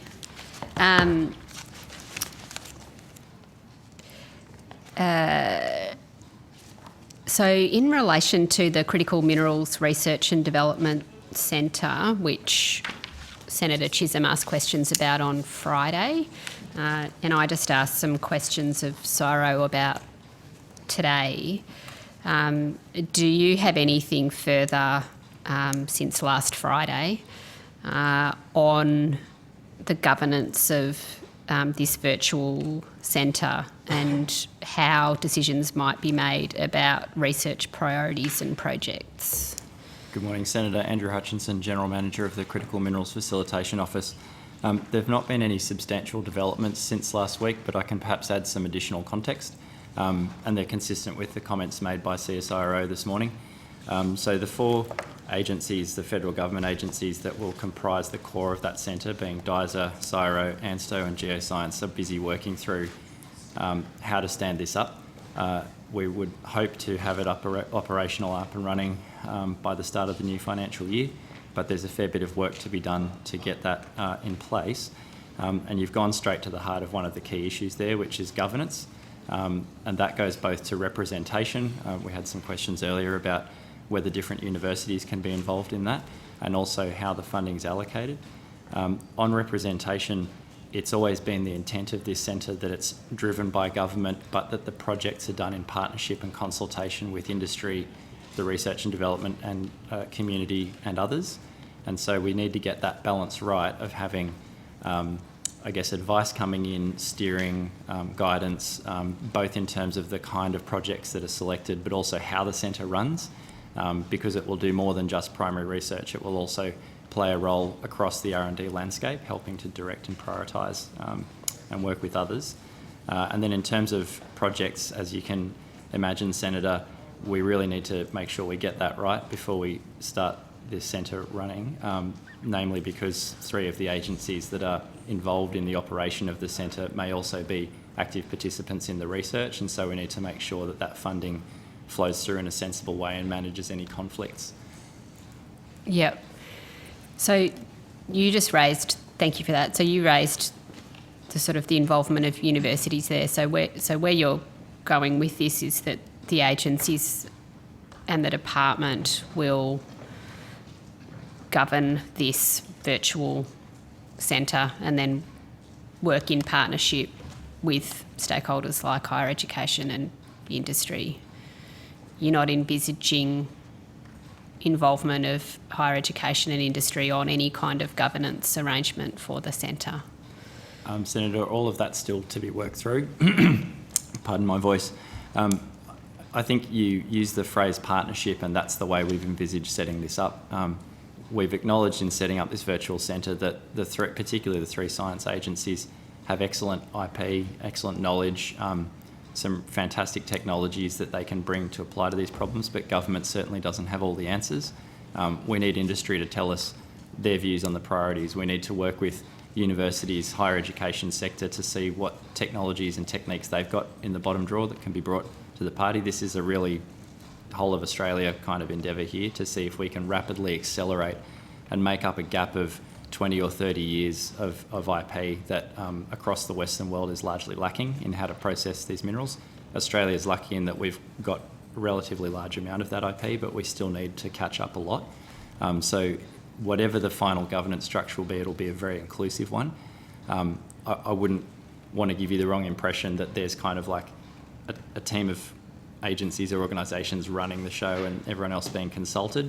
The final arrangements may look very different to that, or they may look similar to that, but we just haven't worked those out yet, Senator. And I think you clarified in your answers now that you're working to stand this up before the end of this financial year. My team won't thank me for saying that, Senator, but that's certainly what we're aspiring to do. Obviously, it'll be a best endeavours effort, and it may need to be rolled out in a series of milestones, but we would like to have this thing up and running as quickly as we can. Effectively, there's no time to be wasted here, Senator. The market is running really hot in this space right now. We've had a string of announcements over the last few weeks, and with more to come, potentially, hopefully, from foreign governments and from foreign market actors that just indicate that there is capital flowing to these projects. And we need to be moving really quickly to secure as much of that economic activity onshore in Australia as we possibly can. Okay, thank you. I also have some follow-up questions from Friday around the Critical Minerals Accelerator Initiative, the $200 million initiative. On Friday, we asked about the criteria and the guidelines for grants under the scheme. There's reference in the transcript to a closed round that will be assessed on the guidelines that were released for that round. And then there's reference in the transcripts to a perpetually open model, which you're moving to now. And I think on Friday there weren't any guidelines about that new round. I think you might have released guidelines yesterday. Is that right? That's correct, Senator. That's for the perpetually open stage of this initiative. And are the guidelines that you released yesterday for the perpetually open phase, are they substantially similar or different to the guidelines for the closed round? Yeah, happy to talk through all of that, Senator. To answer your question directly, in a lot of key respects, they'll be quite similar. That's because I guess, and I'm sorry if I'm sounding like I'm not directly answering your question at this point, but to step back, this initiative was set up with a very specific aim. It targets early to mid-stage projects as opposed to the work we do with the financing agencies, where we're talking about projects that are quite close to final investment decision. So these early and mid-stage projects are kind of halfway or less through a very long, very complex and very high-risk process of going from a concept to a market operating endeavour. And in order to get through those various stages, they need to do a range of kind of capital raises and undertake various studies and piloting and demonstration, all sorts of activities. So if we leave those companies to their own devices, it will take a very long time, often 10 years or more, to get to market from start to finish. And also at all stages, they're, I guess, vulnerable, I would say, to the whims of the market, which, you know, where cost is king, they'll constantly be pushed to do the lowest possible risk, highest possible return model. So that might mean, you know, instead of doing innovative new technologies or processing it onshore, they'll dig it, ship it, process it somewhere else, or sell into a concentrated supply chain rather than helping to underpin new stuff. And so the government wanted to intervene and do so quickly with 50% matched funding for those projects where we could better align them with the government's objective, which in the strategy recently released are quite clear around regional jobs, sovereign capability, and underpinning new sources of supply to global markets. So whether it's through this first round that was mentioned on Friday or the Perpetually Open, that objective remains the same. The key difference will be the first sort of process was a quick targeted strike to companies that through over 18 months of extensive work with industry we knew was strategically important, and therefore the closed round. The Perpetually Open round, having demonstrated some success there and got some lessons learnt, will be to try and find out what else we can elicit from the sector and provide a longer period of time to do that. So the timing, I guess, differs, but the objectives remain the same. So the objectives of supporting these early to mid-stage projects are broadly the same. So the sort of the grant application criteria will be broadly similar. Senator. Thank you. On the closed competitive round, how was that advertised? How did proponents hear about the grant round in order to submit an application? So, Senator, as the name implies with that, it was not, I guess, what we often see with grant programs like the Modern Manufacturing Initiative, which are open competitive, where something is published and companies can choose, assess the opportunity and apply if they wish.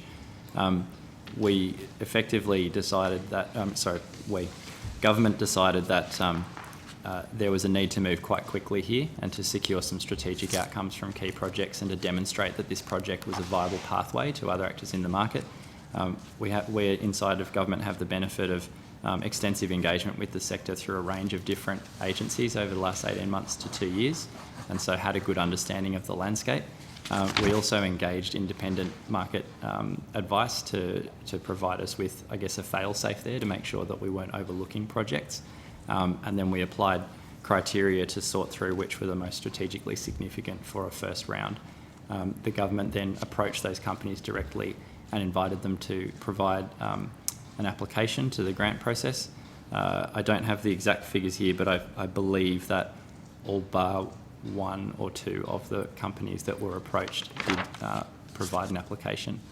And it's important to note as well, Senator, that any company that was unable to or didn't want to put an application in to this first closed round or was unsuccessful will have an opportunity to reapply in the Perpetually Open round.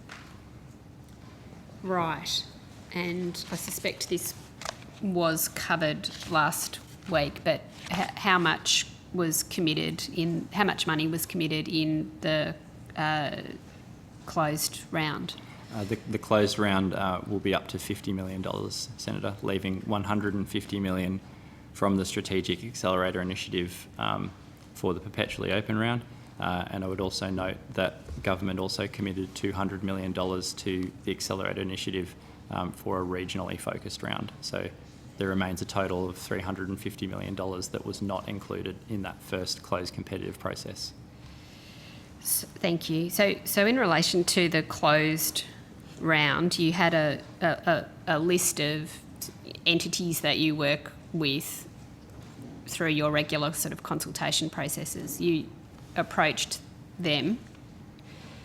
There were guidelines. There were consistent guidelines that I guess they weren't published, those guidelines. That's correct, Senator. So this is as shorthand. It's possibly not it's not using the correct terminology perhaps, but if you imagine we cast the widest possible net that we could to make sure we understood all of the projects that were out there that could potentially fit within the scope of the initiative, and that involved consulting with industry peak bodies, our financing agencies, Austrade, DFAT, our own intelligence. As I mentioned, we hired industry experts as well to conduct a similar process in parallel, and then through that screening process, we then use selection criteria based on the guidelines to understand which were in scope and strategically viable. There were written down guidelines, but they weren't publicly available.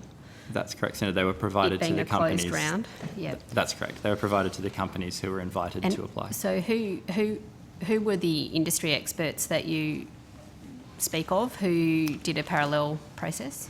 We engaged Mets Ignited, which is an industry growth centre. We could perhaps, if you wish for further information, Senator, we'd be happy to provide information on notice about the kind of, I guess, industry expertise credentials that Mets Ignited brings to the table. Are you able to tell me how much that cost, how much that project cost? I believe I have that figure here, Senator, if you could just give me one moment. The total value of that, which I believe is the figure that we set as an upper limiting fee, was $77,000. I can come back to you on notice and clarify whether that's the exact amount that was invoiced and expensed or whether it was some subset of that. Okay, that would be appreciated. Thank you. So this is the process. You cast the net that way. You used this Industry Growth Centre organisation in a parallel process to sort of check whether you were reaching everyone. People made applications. How were they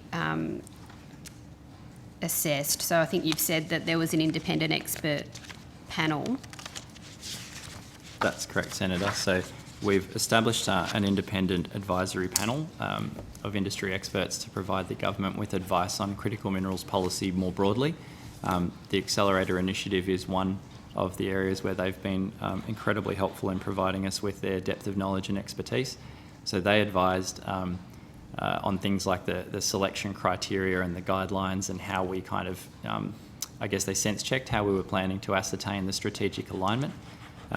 They also had access to the work of Mets Ignited and the department's in sort of intelligence gathering activities, and sort of cast an eye and then had views over the strategic alignment of the projects. They were involved in providing advice to the government in terms of how we formally assessed the applications under the guidelines. That advice, this might sound a little bit Byzantine, please bear with me, is the independent panel reviewed the applications that were provided and advised the department. The department had a committee of senior officials that was an assessment committee responsible for formally doing the analysis of the proposals and then making recommendations to the minister. In addition to advice from the independent panel, the committee also had the benefit of commercial analysis from a separate independent commercial advisor, legal advice from an independent probity advisor. They also had the benefit of the Mets Ignited initial work that was undertaken and advice from Austrade as well. So the expert panel sort of did a first cut that went to senior department officials who made a recommendation to the minister. More or less, Senator, I probably wouldn't personally characterise as a first cut. They weren't responsible for scoring, ranking, voting or knocking projects in or out. Any project that applied, that application was provided to the committee for assessment alongside with advice from the panel on the strengths and weaknesses of that project as pertain to the guidelines. Okay. Who's on the panel? Senator, I can give you those details now. Or do we take them on notice? Departmental officials, I think is the answer to that question. You already gave evidence of that. Oh, sorry, just to clarify the independent yeah, sorry, panel. I was referring to the independent panel. Yep. Senator, I've got the names in my head, but I might take that on notice and provide that to you. if that's okay, just to make sure I get the titles correct, but I can give you a sense of the expertise that each of them brings to the panel if you'd like. It sounds like, I think we'll be able to check that once we have the names, and it sounds like that is something that we could perhaps get today rather than... Absolutely. It's actually already been reported under one of the Senate order data capturing exercises. But basically there are 4 panel members that are independents, and it's chaired by a non-voting senior official from the department. The 4 independent members each bring expertise in a different area. One on markets, critical minerals supply chains, customer base concentration, choke points, international context, that sort of thing. Another on project financing, sort of capital flows and capital markets, risk and commercial considerations.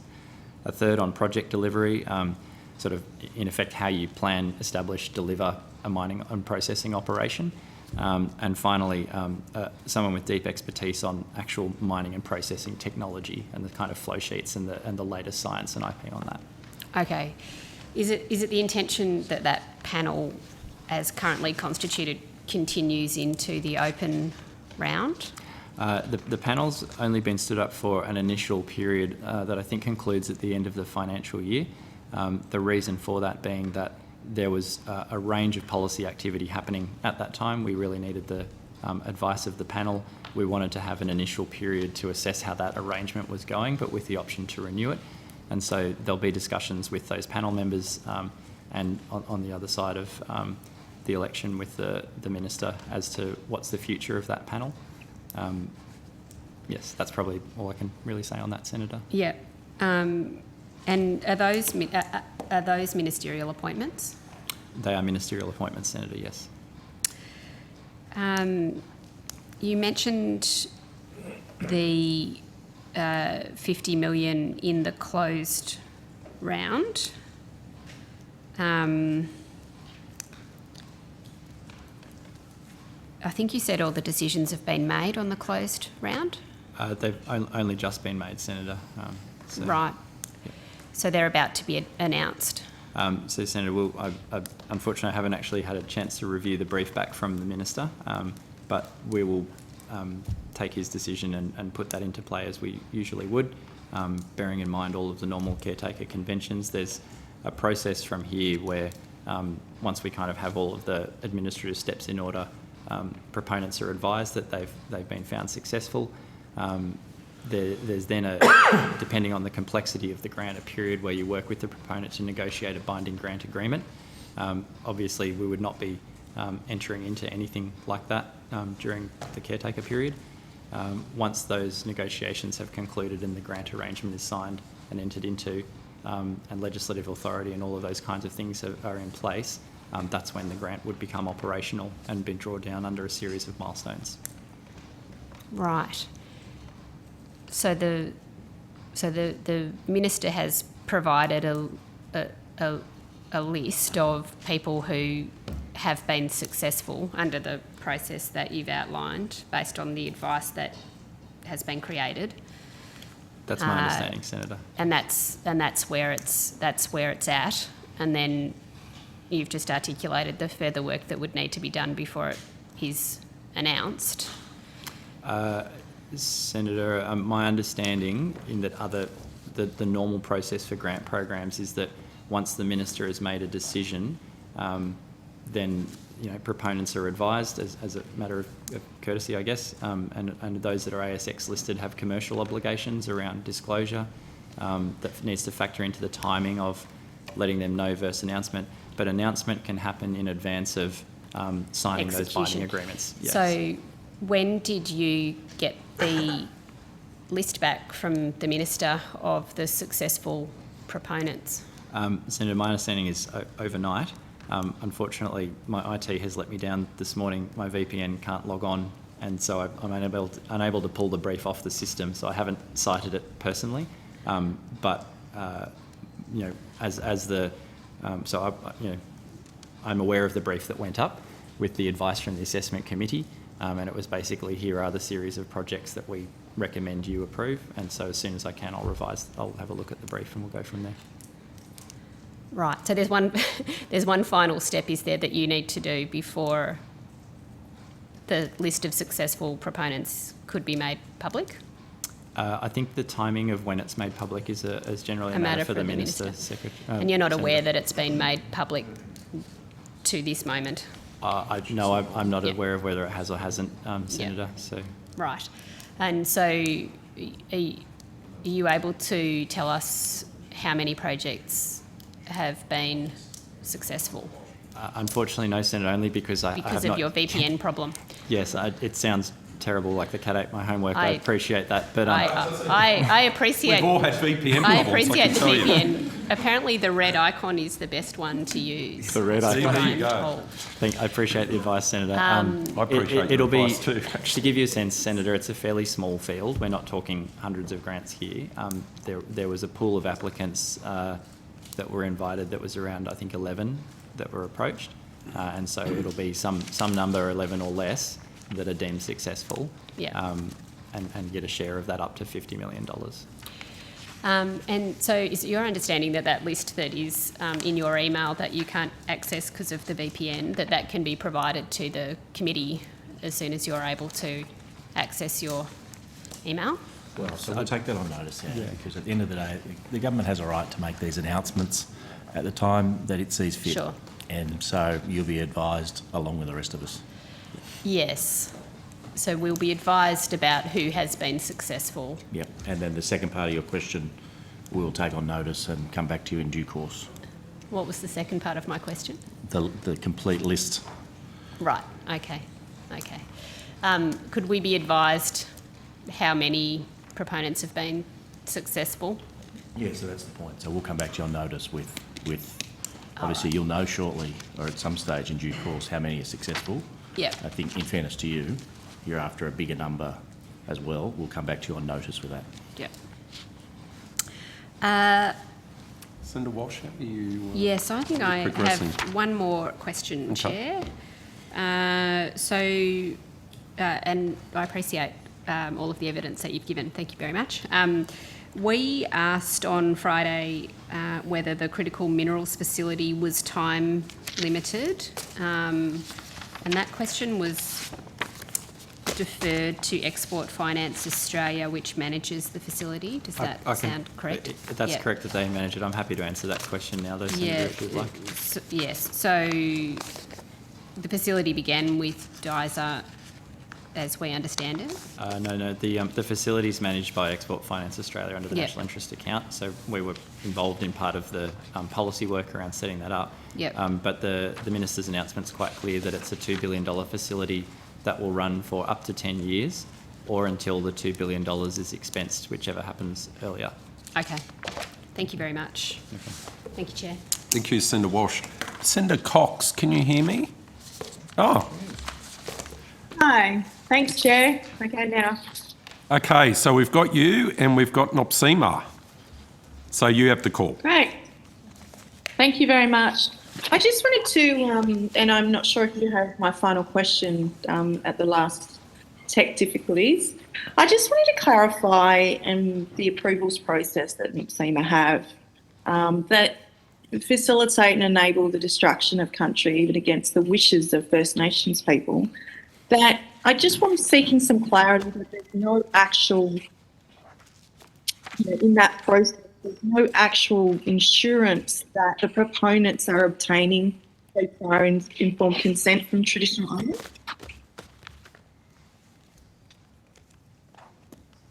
Thank you for the question, Senator Cox. Before I start, I just wanted to clarify, I may have confused things earlier about some distances I mentioned, so just wanted to put that in evidence first. The 60 kilometres for the pipeline for Barossa is the closest point the pipeline comes in Commonwealth waters to the Northern Territory mainland, and the pipeline itself does come within, I think, approximately 6 kilometres from the Tiwi Islands themselves. So I just want to clarify those two distances. In relation to your question, the environment regulations under the Offshore Petroleum Greenhouse Gas Storage regime require title holders to carry out consultation with relevant persons, and the regulations specify 5 categories of relevant persons, including persons or organisations whose functions, activities or interests may be affected by the activities in the environment plan. And then the consultation requirements are about providing sufficient information, considering any claims or objections, and providing a report to NOPSEMA for the assessment within the environment plan about the way in which it plans to address those claims or objections. So that's the extent of the, and sorry, I should say also the decision criteria for whether NOPSEMA should accept or refuse to accept an environment plan. Include the requirement that that consultation with relevant persons has been carried out, and that the responses or proposed responses by a title holder are appropriate. And so that's the extent of the relevant person and stakeholder requirements for environment plans for a project. That's following the public comment process I talked about earlier. Exploration environment plans do in fact have a public comment process in them as well, but the pipeline installation environment plan and also the drilling environment plan you referred to are part of a project and don't have the public comment requirements in the regulations. Okay, so can I just to wrap this up, have you published a statement for the reasons for approving the Barossa drilling environment plan? The Barossa Development Drilling Environment Plan, it hasn't had a request for a statement of reasons. NOPSEMA's policy that we publish on statement of reasons is that we'll do them on request or where there is significant public interest. And in this instance, we have not received a request and we have not therefore prepared and published a statement of reasons. Thank you for that. Can I just quickly skip to just a few questions, Chair, on the commitment of $1.5 billion in the Pilbara region to fund infrastructure projects that support mining and minerals processing and manufacturing. Can you give me a breakdown of the types of projects that this funding will be used for?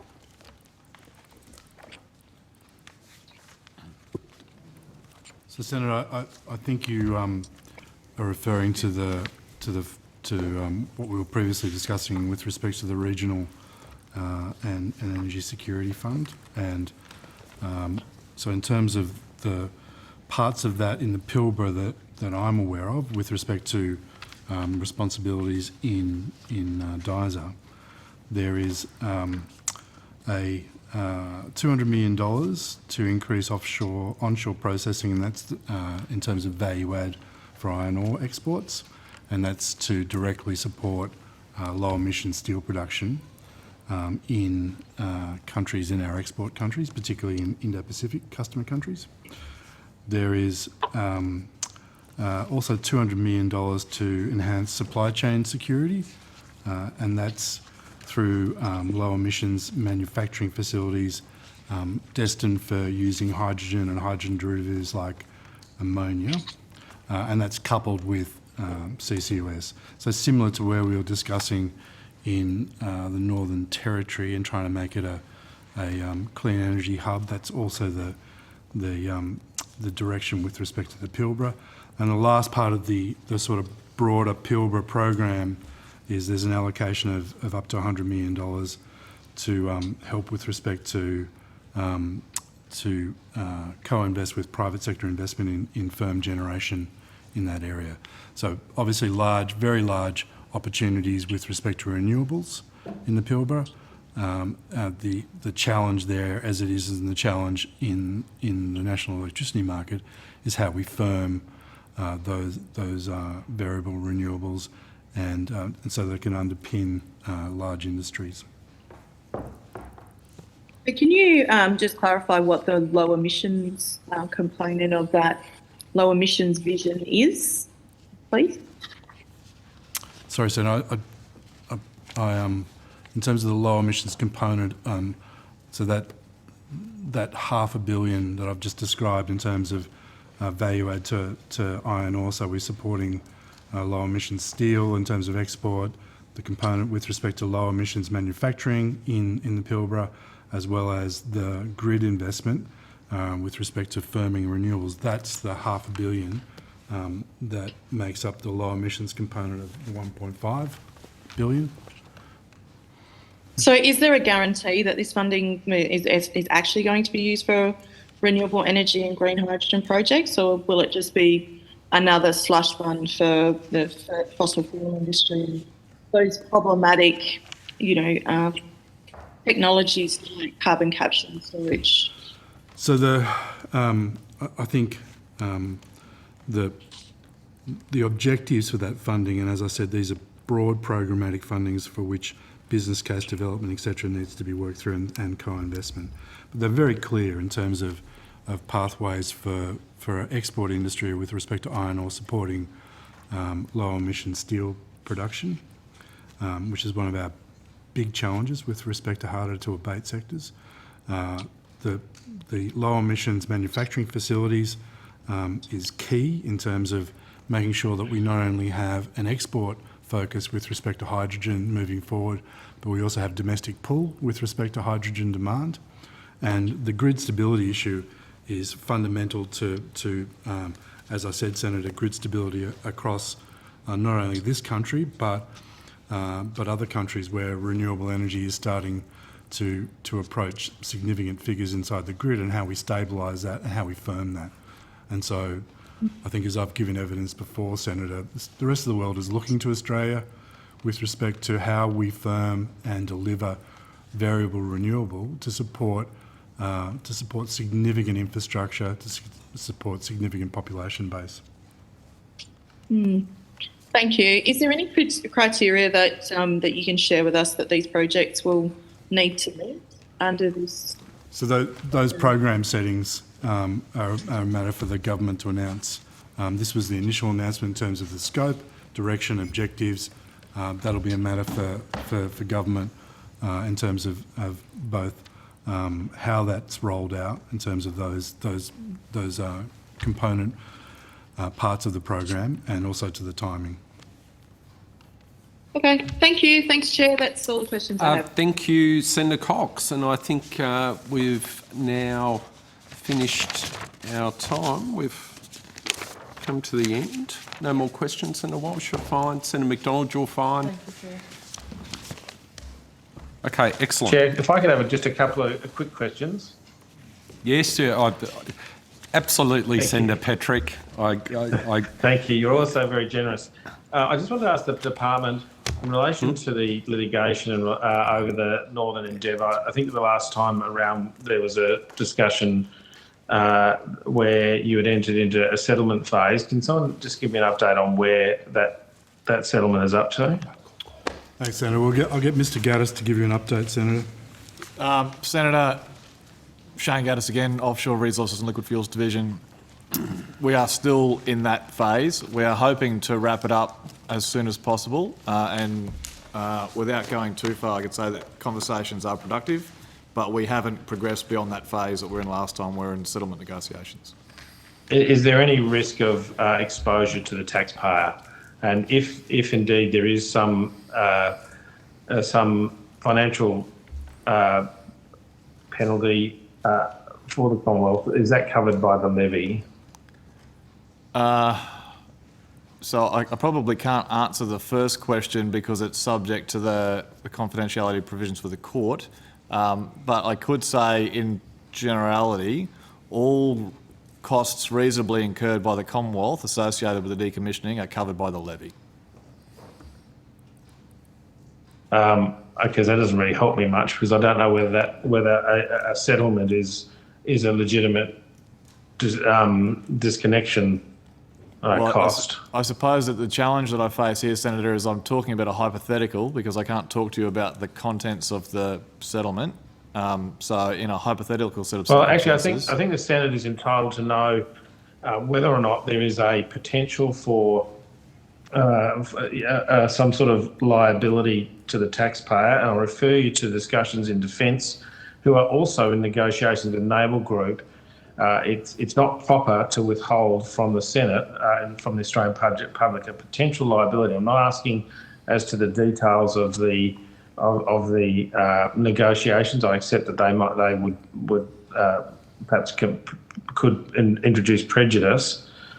But the simple question I'm asking, I think, is a fair question. So, Senator, I'll get Mr Gaddis to just restate the principle that's going to be applied. So, Senator, our understanding is that all costs incurred by the Commonwealth, reasonable costs incurred by the Commonwealth associated with the decommissioning of the Northern Endeavour are recoverable through the levy. So without saying that there is a risk, I could say that if we were subject to a cost associated with that litigation, based on the legal technicalities at the time, it's probable that it could be recovered through the levy.